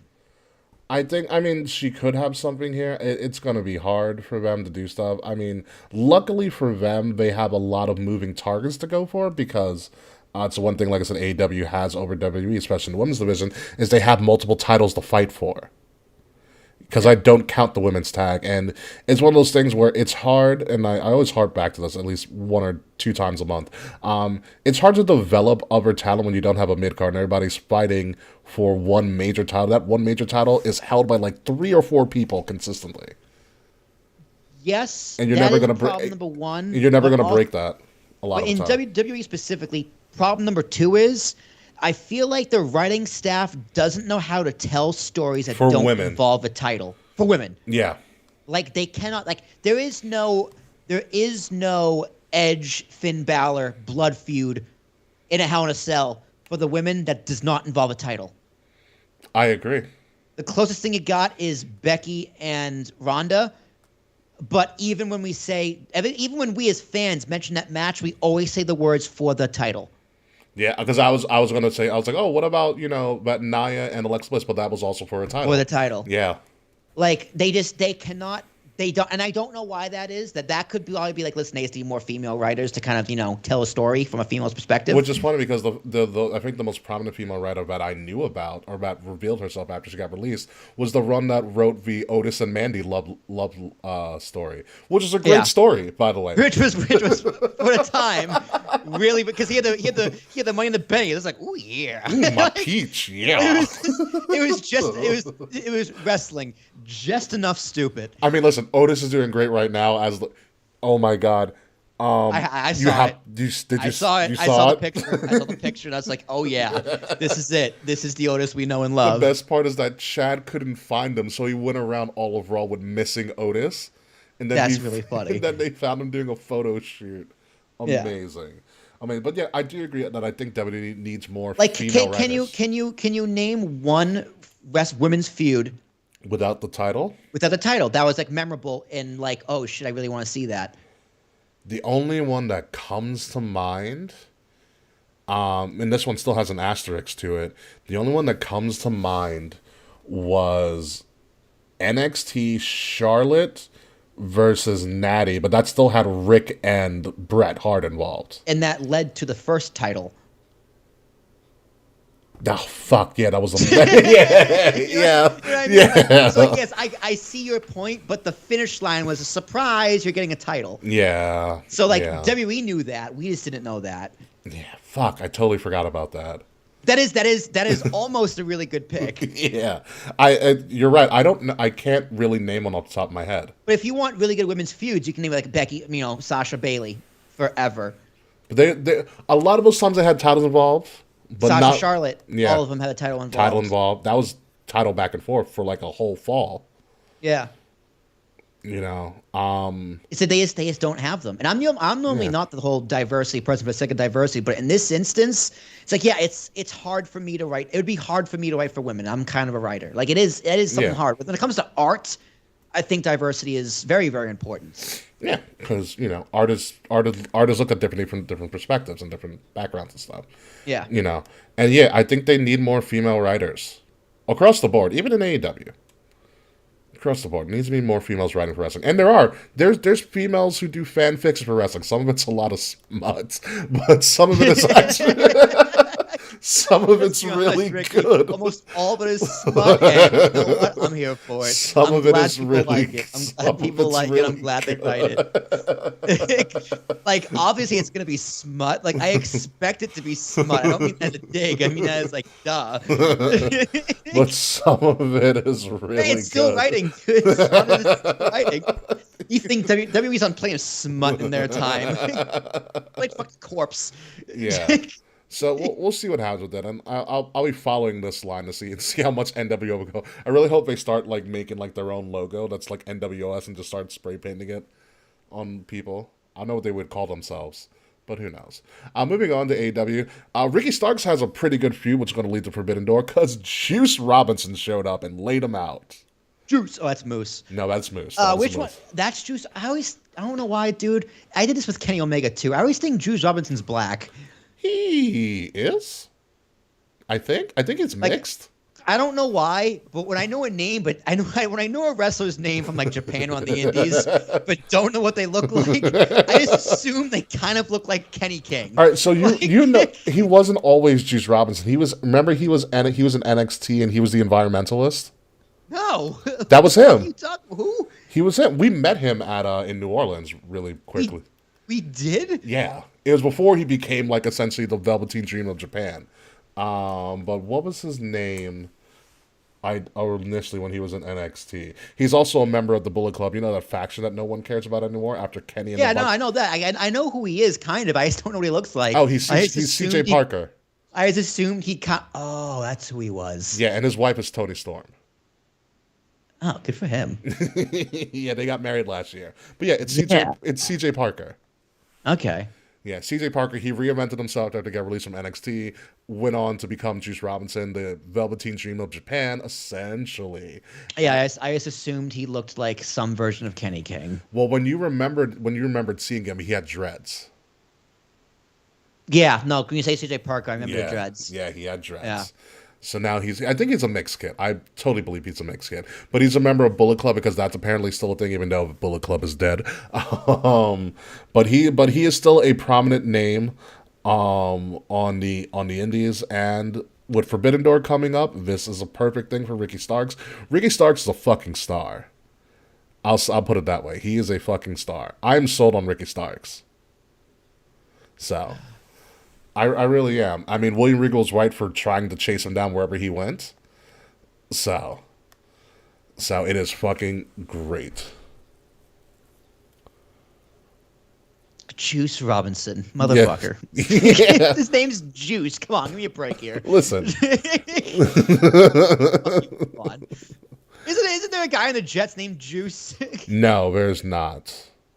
No. There's nobody on the Jets named Juice. Yeah, there's no one on the Jets named Juice. Isn't it the first pick last year? Was it Sandwich or something? He had like a nickname. Yeah, it's it's like not Juice or Juice. It's Slice. not Juice. It's Oh, Sauce. It's Sauce. Sauce. It's Sauce Gardner. Phenomenal. It's excellent. Yeah, it's Sauce Pure Gardner. excellence. It's Sauce Gardner. He's the one who, when they beat the Packers in Lambeau, he stole a cheesehead from a fan. It was and ran off with it. But I'll talk about that. And Yeah, actually, no. I have a great post show question for you. So this is a preview for everybody. Post show discussion, Ricky. Why does no one want Lamar Jackson? Huh, that is a good one. Okay. Save it. Yeah, We'll yeah. save it. That is a good one. That is a good one. Moving on to our final topic. The first ever defense of the AEW International Championship is tonight.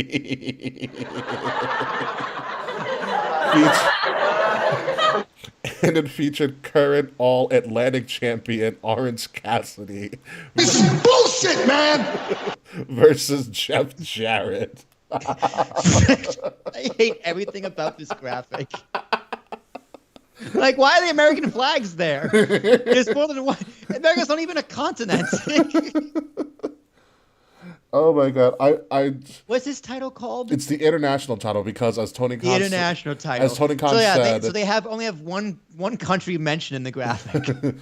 yeah. And if you look behind, I think they changed the flags on the international title, but as Tony Khan said, they're leveling up the All Atlantic Championship. I wonder why, Tony. Maybe because it was a dumb fucking name.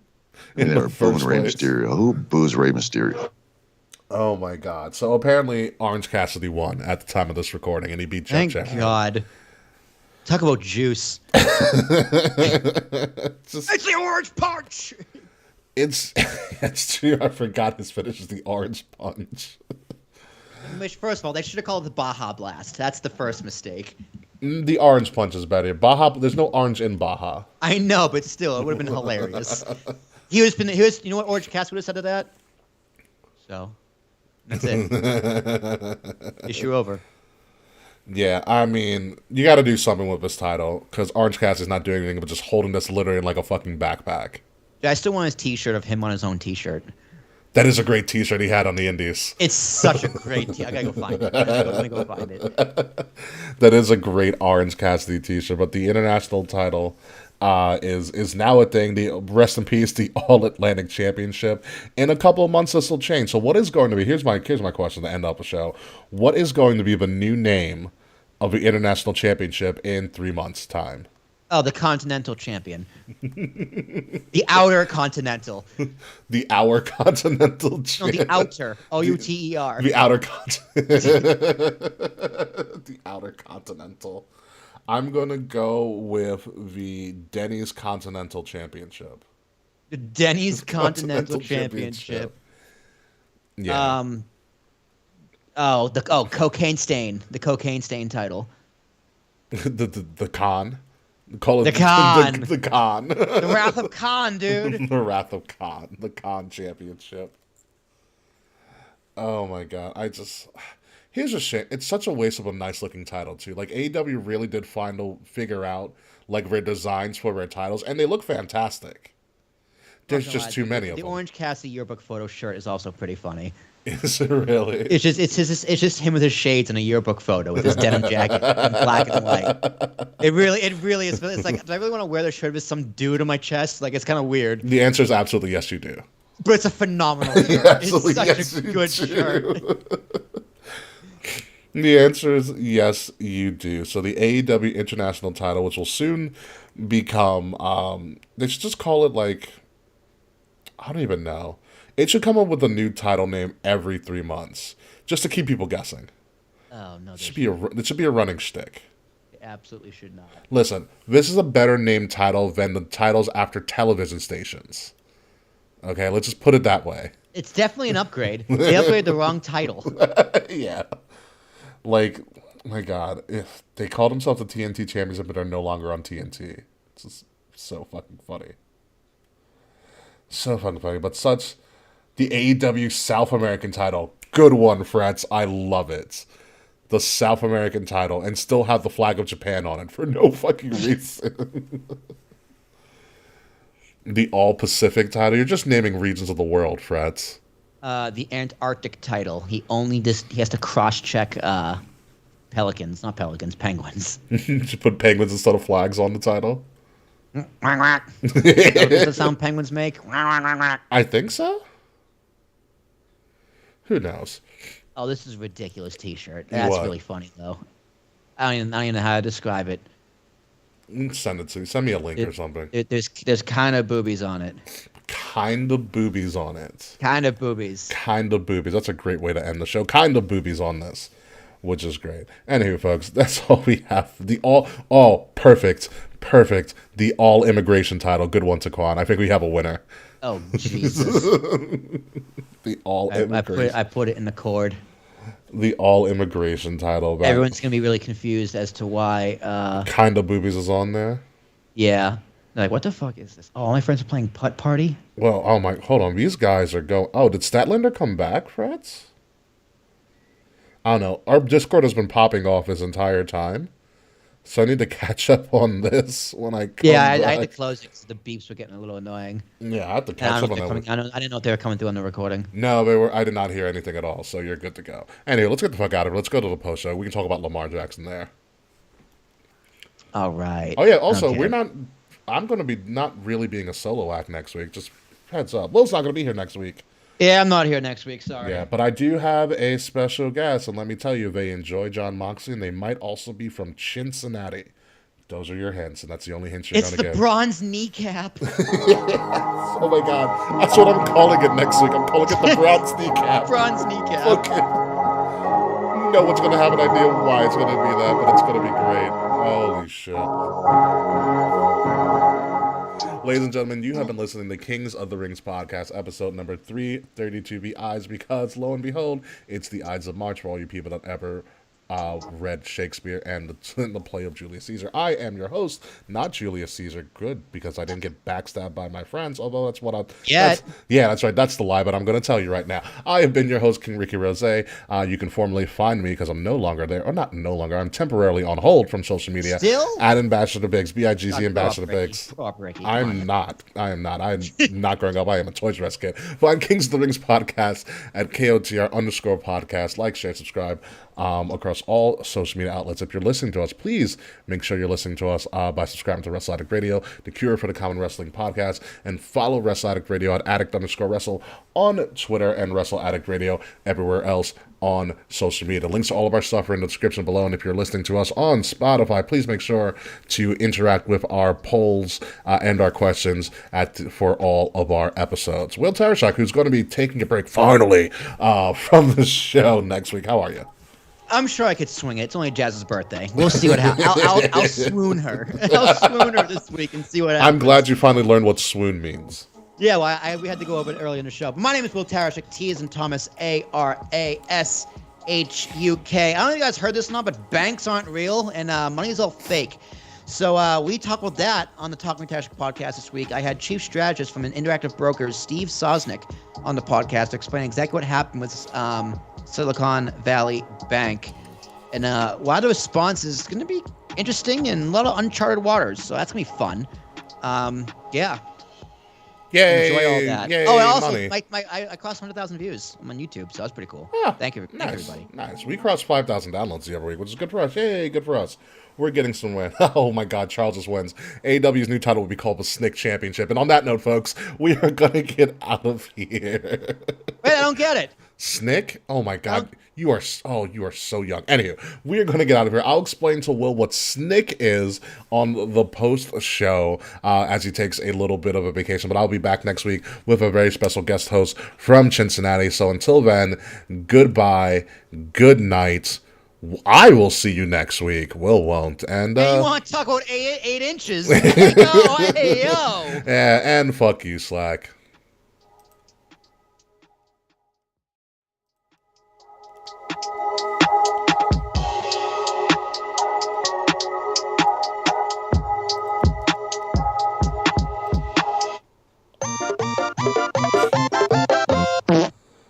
You didn't know what Snick meant? You never had Saturday Night Nick?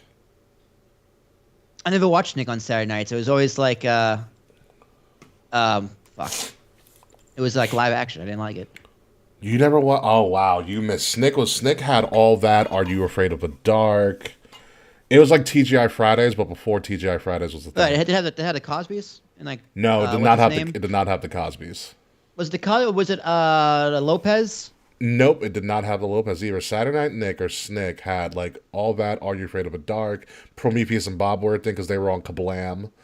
Kablam was Saturday nights? Mm-hmm.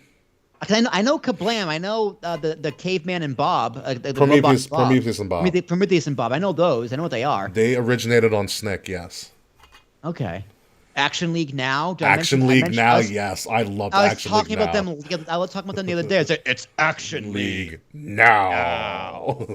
It's the greatest thing ever. The giant naked man. I'm so afraid. Action League Now is so fucking stupid. I don't know how they got away with this. How do I have clothes on? What are we doing here, Doc? Unlocked all the memories. Number 1, Charles, I am not on Me Hente. Number 2, I am definitely not on Black Planet, so you better cut it out. I might still be on MySpace, if that still exists.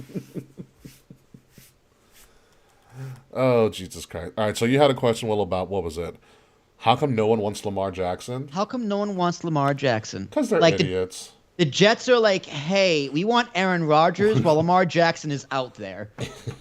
Listen, the Raiders said, hey, we'll take Jimmy Garoppolo while Lamar Jackson is out there. Yeah, like, is everyone high? Yeah, there's a lot of really good old boy politics, I'll say, in the NFL that permeates all the fucking time. Because Lamar has a voice, and, you know, the NFL can't have individuals with their own voices speaking of stuff. Like, Lamar also doesn't have an agent, which is kind of frowned upon. I think that's part of what's, like, why. But also, the Ravens fucked him over, too. So here's what the thing. The Ravens couldn't come to an agreement on a long-term contract for Lamar because Lamar wants guaranteed money. Lamar wants a certain amount of guaranteed money, which is... He's an MVP and he's really good. Yeah, I mean, people, they're going to say, like, oh, he's injured all the time, blah, blah, blah, but, like, have you seen yourselves without him? I would...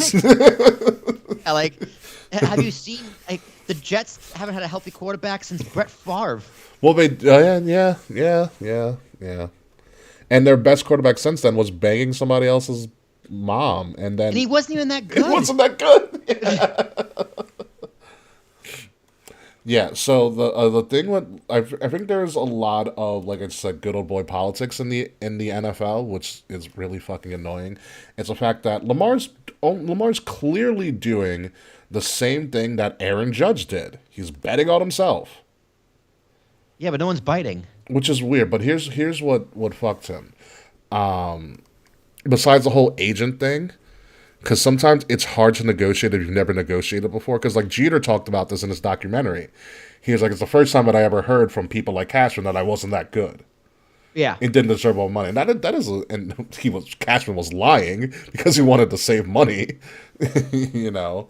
But that's just how negotiations go. Negotiations for a lot of money is very cutthroat. There's no other way to put it. And sometimes you need an agent to kind of do that. You need like an Arliss, if you remember Arliss, to really just, talk your shit for you. But some people don't like to go through agents. And there have been players like Jacoby Brissett who negotiate contracts with guaranteed money, and they have able to negotiate contracts without an agent. They're able to do that. But it also depends on that ownership group and stuff too. So we didn't come to an agreement because Lamar wants X amount of guaranteed money. Lamar Jackson's still only like 27, so he still has a lot of time. He's a baby. Ahead of him, yeah. So what happened was the Baltimore Ravens essentially franchise tagged him. Oh, he got hit with the tag. But it's not a closed one, it's an open tag. But here's the thing. Within the clause of his franchise tag, Lamar can still seek out and go look at other contracts to see if he can get money, but Baltimore can match. And if he matches, he has to take it? He has to take it, yeah. I mean, he gets his money then. What depends what he want more, out of Baltimore or the money? Well, it's a matter of if Baltimore wants to match, but when you do that tactic, it's going to scare other teams. Like, why are we going to try to do all these negotiations and invest in all this money into somebody who in Baltimore's going to be like, nope, we're going to just do that same thing and take him. Ooh. You see what I mean? Yeah, no, that's a really sticky situation. Yeah, so it's like, why take the risk? Yeah, I wouldn't. Yeah, Yeah. It's not a good business move. Yeah. And so that's why, like I said, Baltimore fucked them in that instance. Which is a shame because, I mean, not really a shame because, I mean, if Baltimore's that stupid not to sign him to a long-term deal, then yeah, he should be able to go wherever the hell he wants. Yeah. Like, the guy's incredible. Granted, he didn't have that great of a year. He was a little bit injured, but that stuff can be fixed, Yeah, it's called a good O-line. Yeah, exactly. Like that. Maybe we shouldn't go to the Jets then. Huh? Maybe we shouldn't go to the Jets then. Listen, the Jets screwed up their next couple of years. The Jets had a perfectly great draft last year. They were building their team through the draft, and you're going to go with this prima donna, Aaron Rodgers. Well, he hasn't gone there yet, but yeah. Well, you heard what happened, right? No. The rumor is that he sent a list of players he wants the Jets to sign before he even gets there. Interesting. Also, Aaron Rodgers is still under contract with the Packers, but he does not want to play for them anymore, and he wants to be traded. So the Packers and the Jets are actually negotiating a trade. Aaron Rodgers, who wanted to control his own narrative and went on his best friend Pat McAfee's show and said that he intends to play for the Jets next year. Because the Jets are that stupid and that desperate to go for Aaron Rodgers. I mean, the Jets have nobody, right? So if it's Aaron Rodgers or nobody, but it depends what to give up for him.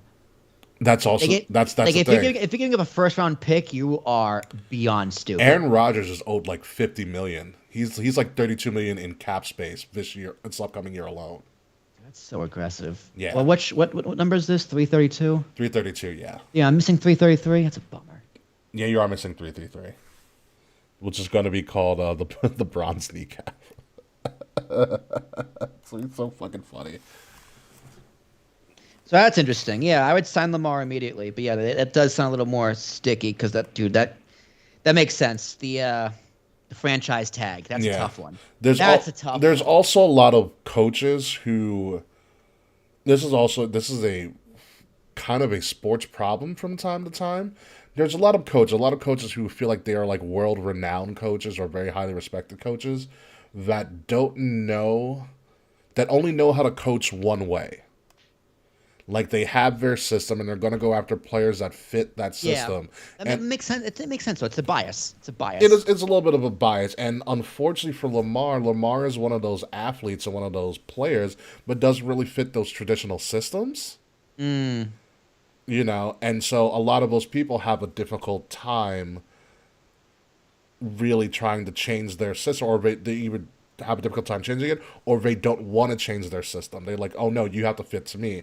And in my opinion, as someone who is the son of a former football coach and been around coach, if you are a good football coach, especially at the level of an NFL or a college coach, or well, more so NFL than college, you should have a knowledge base of every fucking system known to man and be able to adjust to the talent that's around you. I agree. I You know, agree completely. granted, you should have a bit of a say about who gets drafted to maybe find players that might fit your system. But if you are given a certain group of players and the ownership of that organization is saying, we brought you here to make this work, you should be able to make it work if you were that damn good. That's my opinion. Like I said, and I think the best coaches are ones like, okay, these are the players I have. I'm going to tweak my style to fit these players, and we're going to make it work. Yeah. Yeah, 100%. Damn. But I think there's a lot of coaches, particularly in the NFL, that are very just stubborn and don't want to do these tweaks. Belichick's stubborn. I feel like Andy Reid is also stubborn, but like in a good way. I think he's stubborn, but I think he's a little bit more adaptive. I think he updates his style to the players that he has. That's fair. He does have a lot of things that are very core Andy Reid plays that he does. Fine, we'll do it your way, but I'm going to be stubborn and we're going to do it my way. But like, for instance, with someone Patrick Mahomes is a fucking cannon of an arm. It is gross. But Andy Reid's offense isn't really a deep ball type offense. Andy Reid's a lot of dink and dive and screens and stuff like that, and letting the players kind of dictate. Like, get the ball into the playmakers, let the playmakers go nuts. Mm-hmm. But for Andy Reid, his biggest playmaker is Patrick Mahomes, who can do fucking anything. So he probably added some deep routes in there because Patrick Mahomes, again, has a fucking cannon of an arm. He is really good. Patrick Mahomes, if everybody forgets, Patrick Mahomes also has the biggest contract in the history of professional sports. Okay, you remember that contract he signed? A lot. Yeah, the $500 million contract. Yeah, it's like $500 million contract. Yeah. He is really good, and he is backing it up. He's what, two out of 3 Super Bowls, and he lost to Tom Brady? 2 out of 3 Super Bowls. Yeah. And the one he lost to Tom was the greatest quarterback that ever lived. Like, he's holding up his end. Yeah, and he's younger than Lamar. But also the Chiefs were like, oh, we see where this is going. Here's how much do you want? Right. How much do you need? We're in Kansas City, all right? We don't get that a lot here, but their economy pretty much runs on him.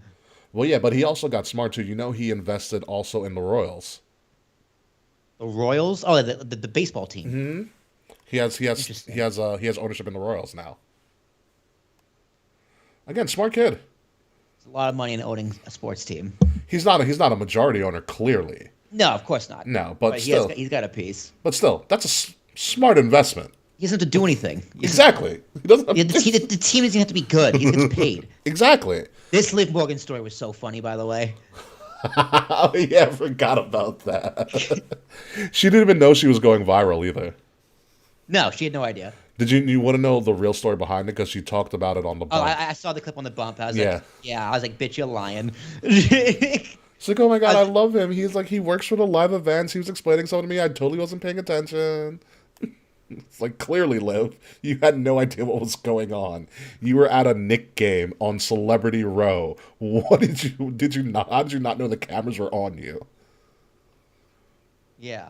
Like, it's like the Knicks and the Lakers literally have a section called Celebrity Row for when all the stars go. How would she know, though? For real, though. She's from fucking Jersey. She's like in the backdrop of New York City. But she's such a bimbo and oblivious. Like, look at her face. She's just like, yeah. I think. I've watched her in Up Up Down Down. She's fucking hysterical. So, have you ever watched Up Up Down Down? No. Oh, by the way, the Up Up Down Down Championship is also in 2K. Of course it is. That's pretty awesome. Look at this picture. She's just like, It's really funny. She does make the picture. The guy's just like, okay, what is he telling her? Like, what story is she doesn't? I don't give a fuck about. Like, if it was really about live event business, that's what he was talking about, then I wouldn't have cared either. I was like, whatever, Dude, just tell he's me. telling a story of how his dog in fourth grade was missing, and then him and the neighborhood kids had to get together and find it. And she's just like, I like cats. The best ones I've seen are people who are captioning that meme and having him discuss like different historical storylines. Yeah. It's like, and that's when the Undertaker said he wouldn't touch his own flesh and blood, and then it. It's like, dude, I saw the meme on like Instagram, not from a wrestling account. I'm like, is that Liv Morgan? No, it can't be. It can't be. This isn't a wrestling page. And then I saw it again. I was like, oh shit, it's Liv Morgan. Yeah, no, it's fucking funny. It's the most over she's been in a while. That's true. She's one of the people who doesn't look. Here we go. So Paul Barrett says the Undertaker, that Kane has been alive the whole time, and we're all at home wondering who the heck is Kane. Now it's hardcore fans actually.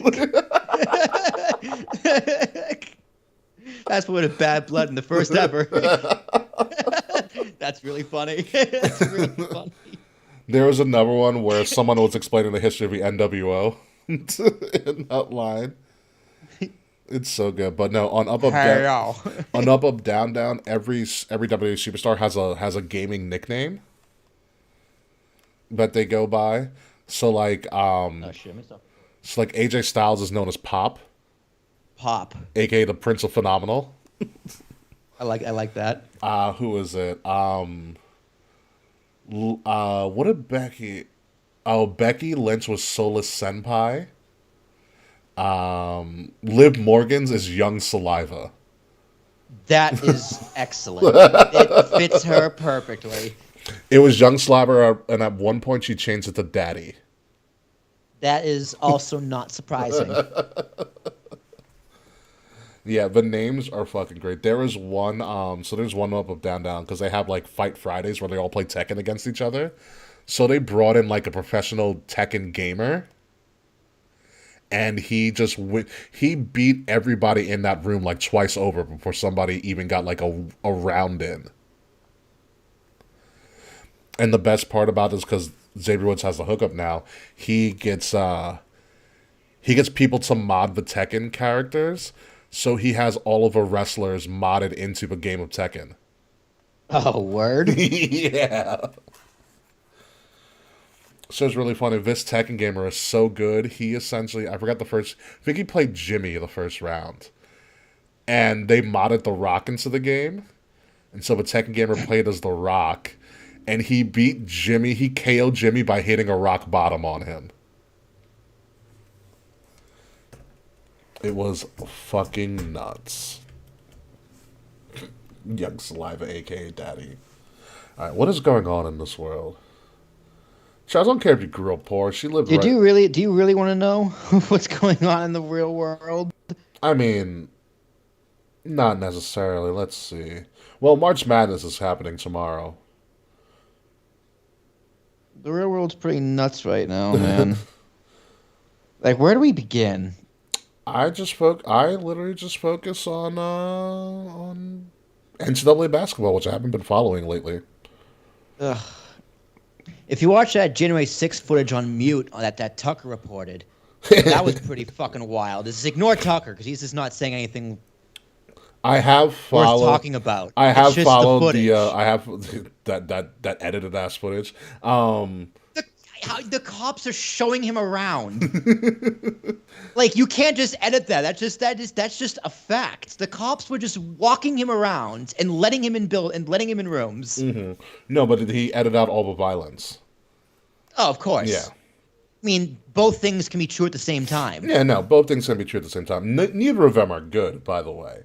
No, Yeah, both are very, very bad. Neither of them are good. But the fact that you have one side not showing on purpose that the cops are walking him around, and the other side is showing. Well, no, here's the thing: Dominion. Not the violence. No, they only the 41,000 pieces of footage were only given to Fox. That is true. That's the thing. It's not McCarthy only gave it a Fox. He only gave it to Fox, which is I would like. What the fuck? Which is McCarthy? also like, yeah, fuck you. Yeah. Like, But what are you this doing? guy, like, out of all the footage Democrats have, like, we had footage of. We have footage of everything. We We had the footage of the cops opening the barricades outside for them. Yeah, I remember that. Everyone had that That went viral real quick. Yeah. Like, are they not domestic terrorists too? Then, like these cops. No, that's walking aiding and around, abetting. Yeah. Like, are they not? Are they going to go to jail now? No. I don't know. I don't know if they even finished riling up and indicting people. I don't know. That's a good question too. But it's a lot of people who aren't even being looked at. Like, I saw a video today. This guy who was all masked up, he had a headset on and like a walkie-talkie, like an earpiece. Who was he talking to? Well, here's the theory, because there's no evidence on this, but he broke a window, Okay. right? He realized he was being filmed and then immediately tried to blame it on someone else. And he had an earpiece, walkie-talkie, so people think he was a Fed. Oh, like he was a plant? Yes, because they do that. They did that for the Black Lives Matter protest. Oh, that came out recently. That hasn't been recent. They did it in January 6th. They've been doing that for decades. I'm saying the that, FBI's been doing that. It's not new. No, planting in any protest, especially the Black Lives Matter protest, especially during 2021, 2022, wasn't like that. Didn't just come out recently. That was already well known. Like, because there was cops doing it too in New York City. Right. No, that's the first I heard of it. Like, I assumed that FBI people were there riling things up because that's what they do. But this was actual in New York City was actual NYPD. I didn't hear of it have any evidence, but until recently. Oh well, no, plainclothes. A lot of people know about plainclothes in New York City. But like, you know, I found this out too. The FBI was an undercover informant. He was the head of the Proud Boys. The undercover informant. The undercover informant was the head of the Proud Boys. So what's the FBI doing heading the Proud Boys? Well, no, was he a Proud Boy and then became an informant for the FBI, or was he? He was an informant and then went undercover to infiltrate the Proud Boys and then became the head guy. That's a good informant then. Why is the FBI? So shut it down. You're the head guy. What's the FBI heading the Proud Boys for? We're not heading it. He's an informant. They are heading it. He's an agent. Yeah, he's an agent, and he's essentially a double agent. But that happens to a lot of informants. They end up wiggling their ways into becoming the head of the FBI. Yeah, and then that's when you should shut it. That's when you should shut it all down. Well, also they had people who were informants who took down the Black Panthers too. Yeah, that's also true. And then the Black Panthers and the hippies lined up together and got like civil rights done. Yeah, but then in the end they still killed a lot of them. No, it was the Black Panthers and the Nazis. They walked in unison. Yeah, the Rainbow Coalition. The Rainbow Coalition. That's what we need.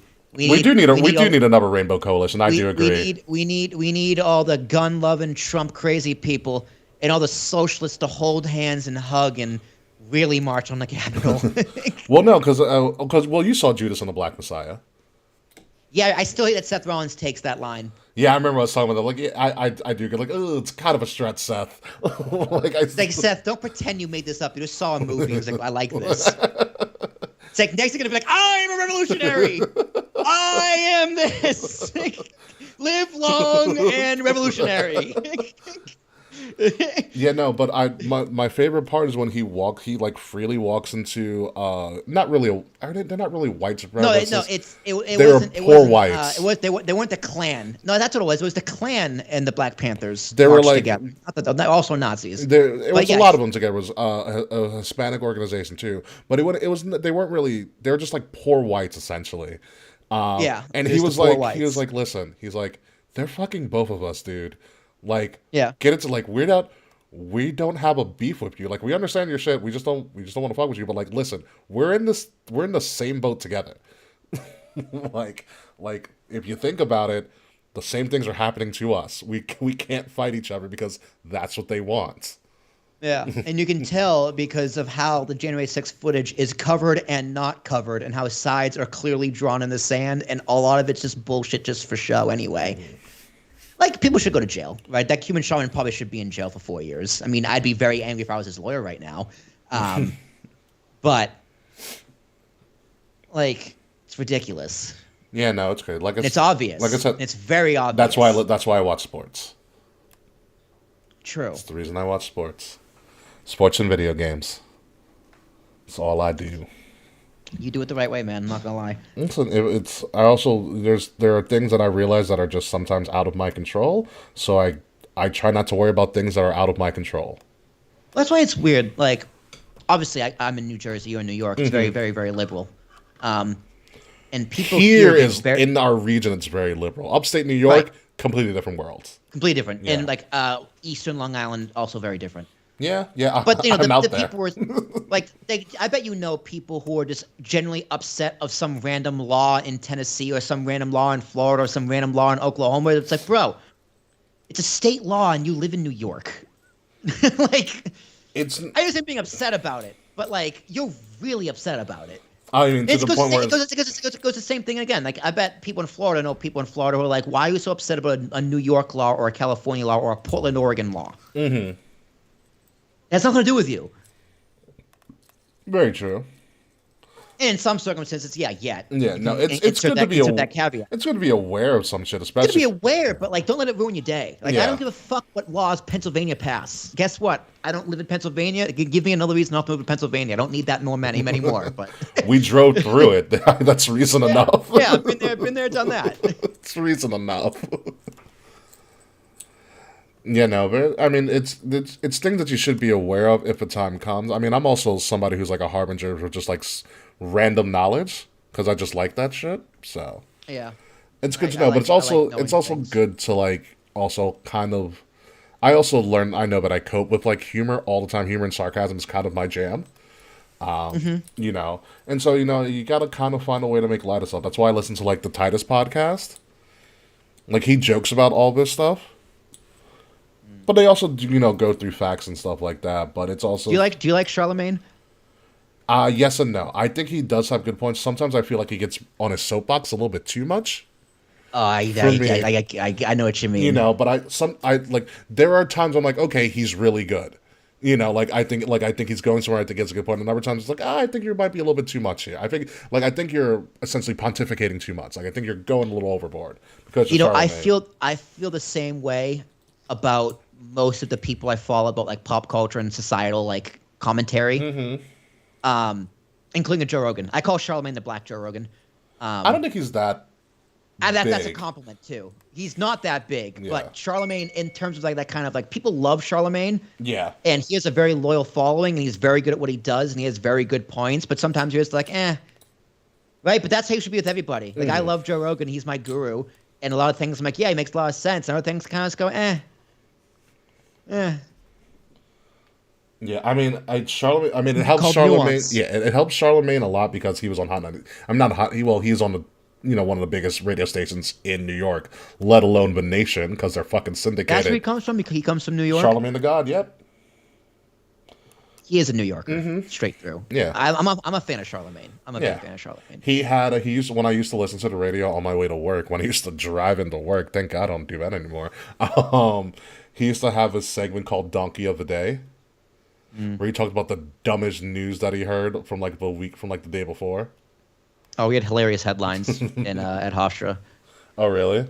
Yeah, the news block, the news show would always have hilarious headlines, which is just like a random headline from across the country. It's like what actually happened here? We're just going to read you the headline. Oh, he still does Don't Give a Day. Thanks, Charles, who lives in Atlanta. Told you. His nationally syndicate. But yeah, no. I my thoughts on Charlemagne are kind of like I don't listen to Charlemagne often. But when I do see clips of him, I think he's pretty good. My big thing now is you know who Bomani Jones is? I know the name. He's a writer.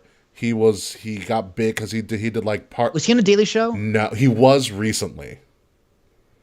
He's been doing. He has his own show on HBO now called Game Theory. So he's this. He's African American writer. He's very well spoken and very well educated. How do you spell his name? His first name? Bomani, Mani. There he is. Bomani Jones. Oh, okay. Yeah. He has a show called Game Theory, and I've been watching his he has his show on HBO called Game Theory, but his clips from the show are fucking great. Like, I'll play this one for you because he talks about what's ruining baseball. I want to see if you agree with this. You ready for it, Will? Please. Yeah. Rich franchises aren't ruining baseball. cheap-ass broke boy owners who are spending under the league average payroll are, despite being billionaires. Let's call out some names, huh? I'm talking to you, Guardians owner Larry Dolan. Show stingy ass. I'm talking to you, Nationals owner Mark Lerner, hanging out the passenger side of his best friend's ride, scrub-looking boy. And don't forget Pirates owner Bob Nutting, looking like he's heard that joke about his last name before. Y'all are hurting the game with your bank accounts that say wealthy, but actions that say go fund me. Rich franchise. So the graphics that he used were so Mark Lerner has a net worth of $4.5 billion. You know where the Nationals payroll was this year? Like what? 20. 20 what? 20 million? No. Ranked number 20 in the league. Oh, 20th. 20th in the league. Okay, who else did he have here? The Dolan family who owns the Cleveland. The teams who don't spend money don't do good. That makes sense. The Cleveland Browns family, the Dolan family, is worth $4.6 billion. They're the fourth wealthiest owners in baseball. Their payroll, they were 27th in payroll for the Cleveland Guardians. Well, dude, how do you think they're the fourth richest owner then? That makes sense. Yeah. There's 30 teams. And then Nutting, who actually isn't bad. Nutting is the Pirates owner. He's worth $1.1 billion, the 24th wealthiest owner. He has a payroll that ranked 28th on the Pirates. Yeah, dude, a lot of these teams are bad on purpose. Mm-hmm. Well, that's the point he's getting at. Yeah, he's right. He's 100% right. You know, he has the good one. I think the one that really helped him go viral is the one he talked about when he talked about Karl Malone. You ever hear the Karl Malone one? No. This shit is wild. It's something I don't know that was so widely kept under wraps. Get ready for this shit. What are your thoughts on Karl Malone being a huge part of All-Star Weekend? You could basically make this question, what are your thoughts about Karl Malone, and stop it right there. Like, it doesn't have to be an occasion, because I hated Karl Malone so much before I had a great reason. I only had good ones. Like, just being a dirty player, elbowing people all the time, that sort of stuff. And then, we found out the whole thing, if you don't know this, that when he was in college, Karl Malone had a baby with a 12-year-old. There's never been any sort of reckoning for Malone because Malone lays low. Like, he just out there in the country, driving his semi, doing whatever it is that Karl Malone does out there. But if you're doing something for Utah basketball, it's like Karl Malone. So we got Karl Malone and John Stockton. John Stockton is crazy conspiracy guy. And I'm just kind of like, I know a lot of people that think crazy things, as long as you don't say it on the microphone there, I guess, right? But Karl Malone, you're kind of supposed to leave him at home, except if you're the league.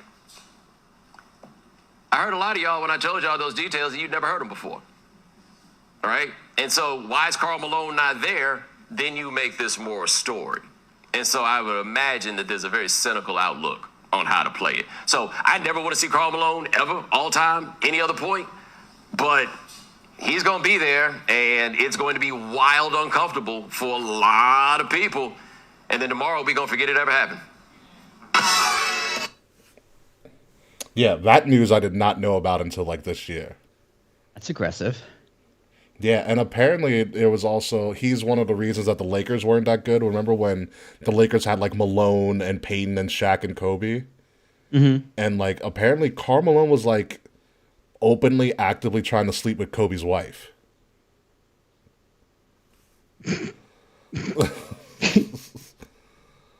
Like, and apparently it's not only the fact that he impregnated a child, which is horrible enough. He neglected his son. Like, never spoke to him, never raised him, probably barely paid child support. And all that shit, so. Yeah. Karl Malone's a real weird figure now when you look at it. Yeah, that's really weird. Yeah. What was his nickname? The mailman, because he always delivers. Mailman. Because he always delivers. Not anymore. Yeah, right? Ooh. Yeah, that's very bizarre. Yeah. And he was at All-Star Weekend, which was in Utah. Because he's their most prominent player. Charles, I'll send you it on TikTok. Yeah, Karl Malone that. Yes, I'll send it to you on TikTok, Charles.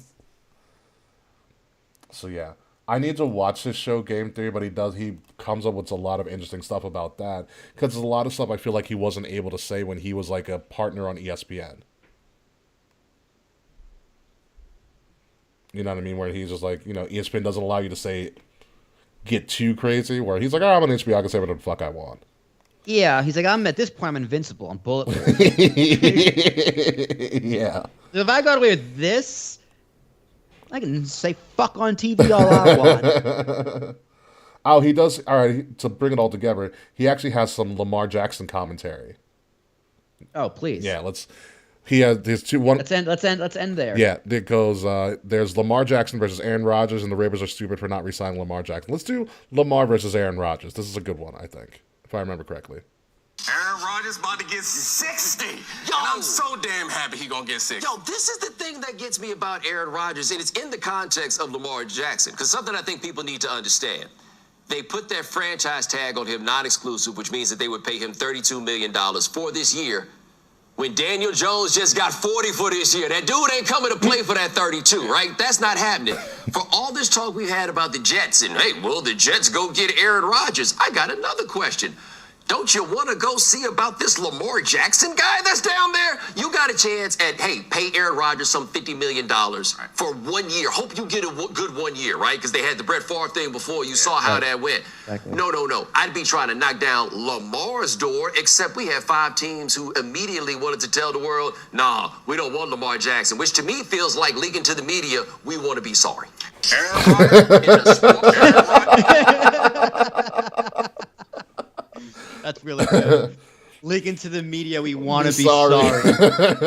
That's really good. But he also makes a point. They did a non-exclusive franchise tag, which is what I was mentioning before, for $32 million when Daniel Jones got $44 million a year, and Daniel Jones is not Lamar Jackson. No, but Daniel Jones also plays in New York. Yeah, but still. They have a sound like they. I mean, when you think of it, after taxes, how much is he really making? But still, still, he's not going to make 32 million. He might go from 44 to 36. That's still more than 32. God, what a waste of money taxes is. And then he has what is it? He has the Ravens are stupid for not resigning Lamar. He forgot who he had. It's another. I know his face, but he was also an ESPN correspondent for a while. They're talking about it. So here's the other clip called "The Ravens Are Stupid for Not Resigning Lamar Jackson," which I would also agree. And the point that you and I had both made all this time was he'll definitely be back with the Ravens because the Ravens aren't stupid. Well, are the Ravens stupid? I like to say no because they gave me a big check at one point in time, so I think they're a smart organization. But the thing that drives me crazy about this Lamar Jackson thing, and it happens every time somebody gets paid, is I'm reminded how much y'all are haters and how much it disgusts me at the core of my being that people are finding ways to argue why somebody who has overcome tremendous odds, and that goes for everyone in the NFL, why they don't deserve a certain amount of money, why they haven't earned a certain amount of money. And it just makes me so angry because that's like the soldiers of capitalism. While he already, and every player, exists in a system that already caps their wages in a monopsony where there's no other way you can take it. And the league is a legal cartel where their wages are controlled or suppressed, and you have a draft, you push people to different places, and then when a guy finally does everything he's supposed to do and gets to free agency, y'all out here talking about what he deserves and how risky a move it is. Where the hell was y'all when he was giving him MVP season on a rookie damn deal? Was y'all mad there? I didn't hear that. It's also very true. Great point. It's a phenomenal point. Yeah. That's true. So yeah, the Lamar Jackson thing it's not really nuanced. The guest is Dominique Foxworth, who was a fantastic player in the league. He makes a good point. Like, the NFL is a legal cartel. Of course it is. No. And like you said, Lamar Jackson did the right things and then some.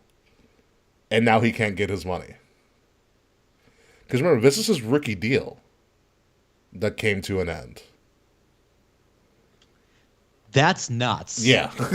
Yeah. So he is making not as much as what he could be making, because the rookie deal, because the NFL, I think rightfully so back in the day, capped how much you can make on a rookie contract.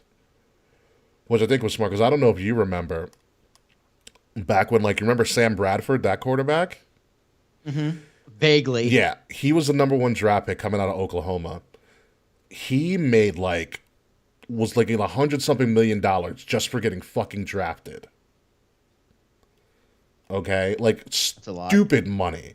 That's a lot. Based on potential. And at some point, the NFL and NFL players was like, wait a minute, these guys haven't proven dick to anybody. Let's cap their contracts, which I think is the right thing, see what they can do, and then give them the money when they prove it. Otherwise, they're going to play one season and be like, I'm done. Yeah. I'm 19. Exactly. So the way that it's structured now, like he said, Lamar Jackson did everything. They don't get that many MVPs off of a rookie fucking deal. It was like Patrick Mahomes and Lamar Jackson. Okay? Yeah. And Pat Mahomes got crazy amount of money. Okay? Crazy amount of money. Lamar Jackson's probably not going to get Pat Mahomes money, but he deserves, like, top 5 quarterback in the league money. I'll put it this way. In comparison to Daniel Jones, he needs more money. Especially in comparison to Daniel Jones. Daniel Jones sucks. Yeah. Exactly. But we'll leave it at that, because I want to get out of here, because I got to watch Mando and... Mando's good. Last week was pretty solid. Yeah, I need to watch that, and Bad Batch I think it's the final episode of Bad Batch for this season. Excellent. All right. Yeah. Everything is uploaded. All right, folks. We will see you guys later.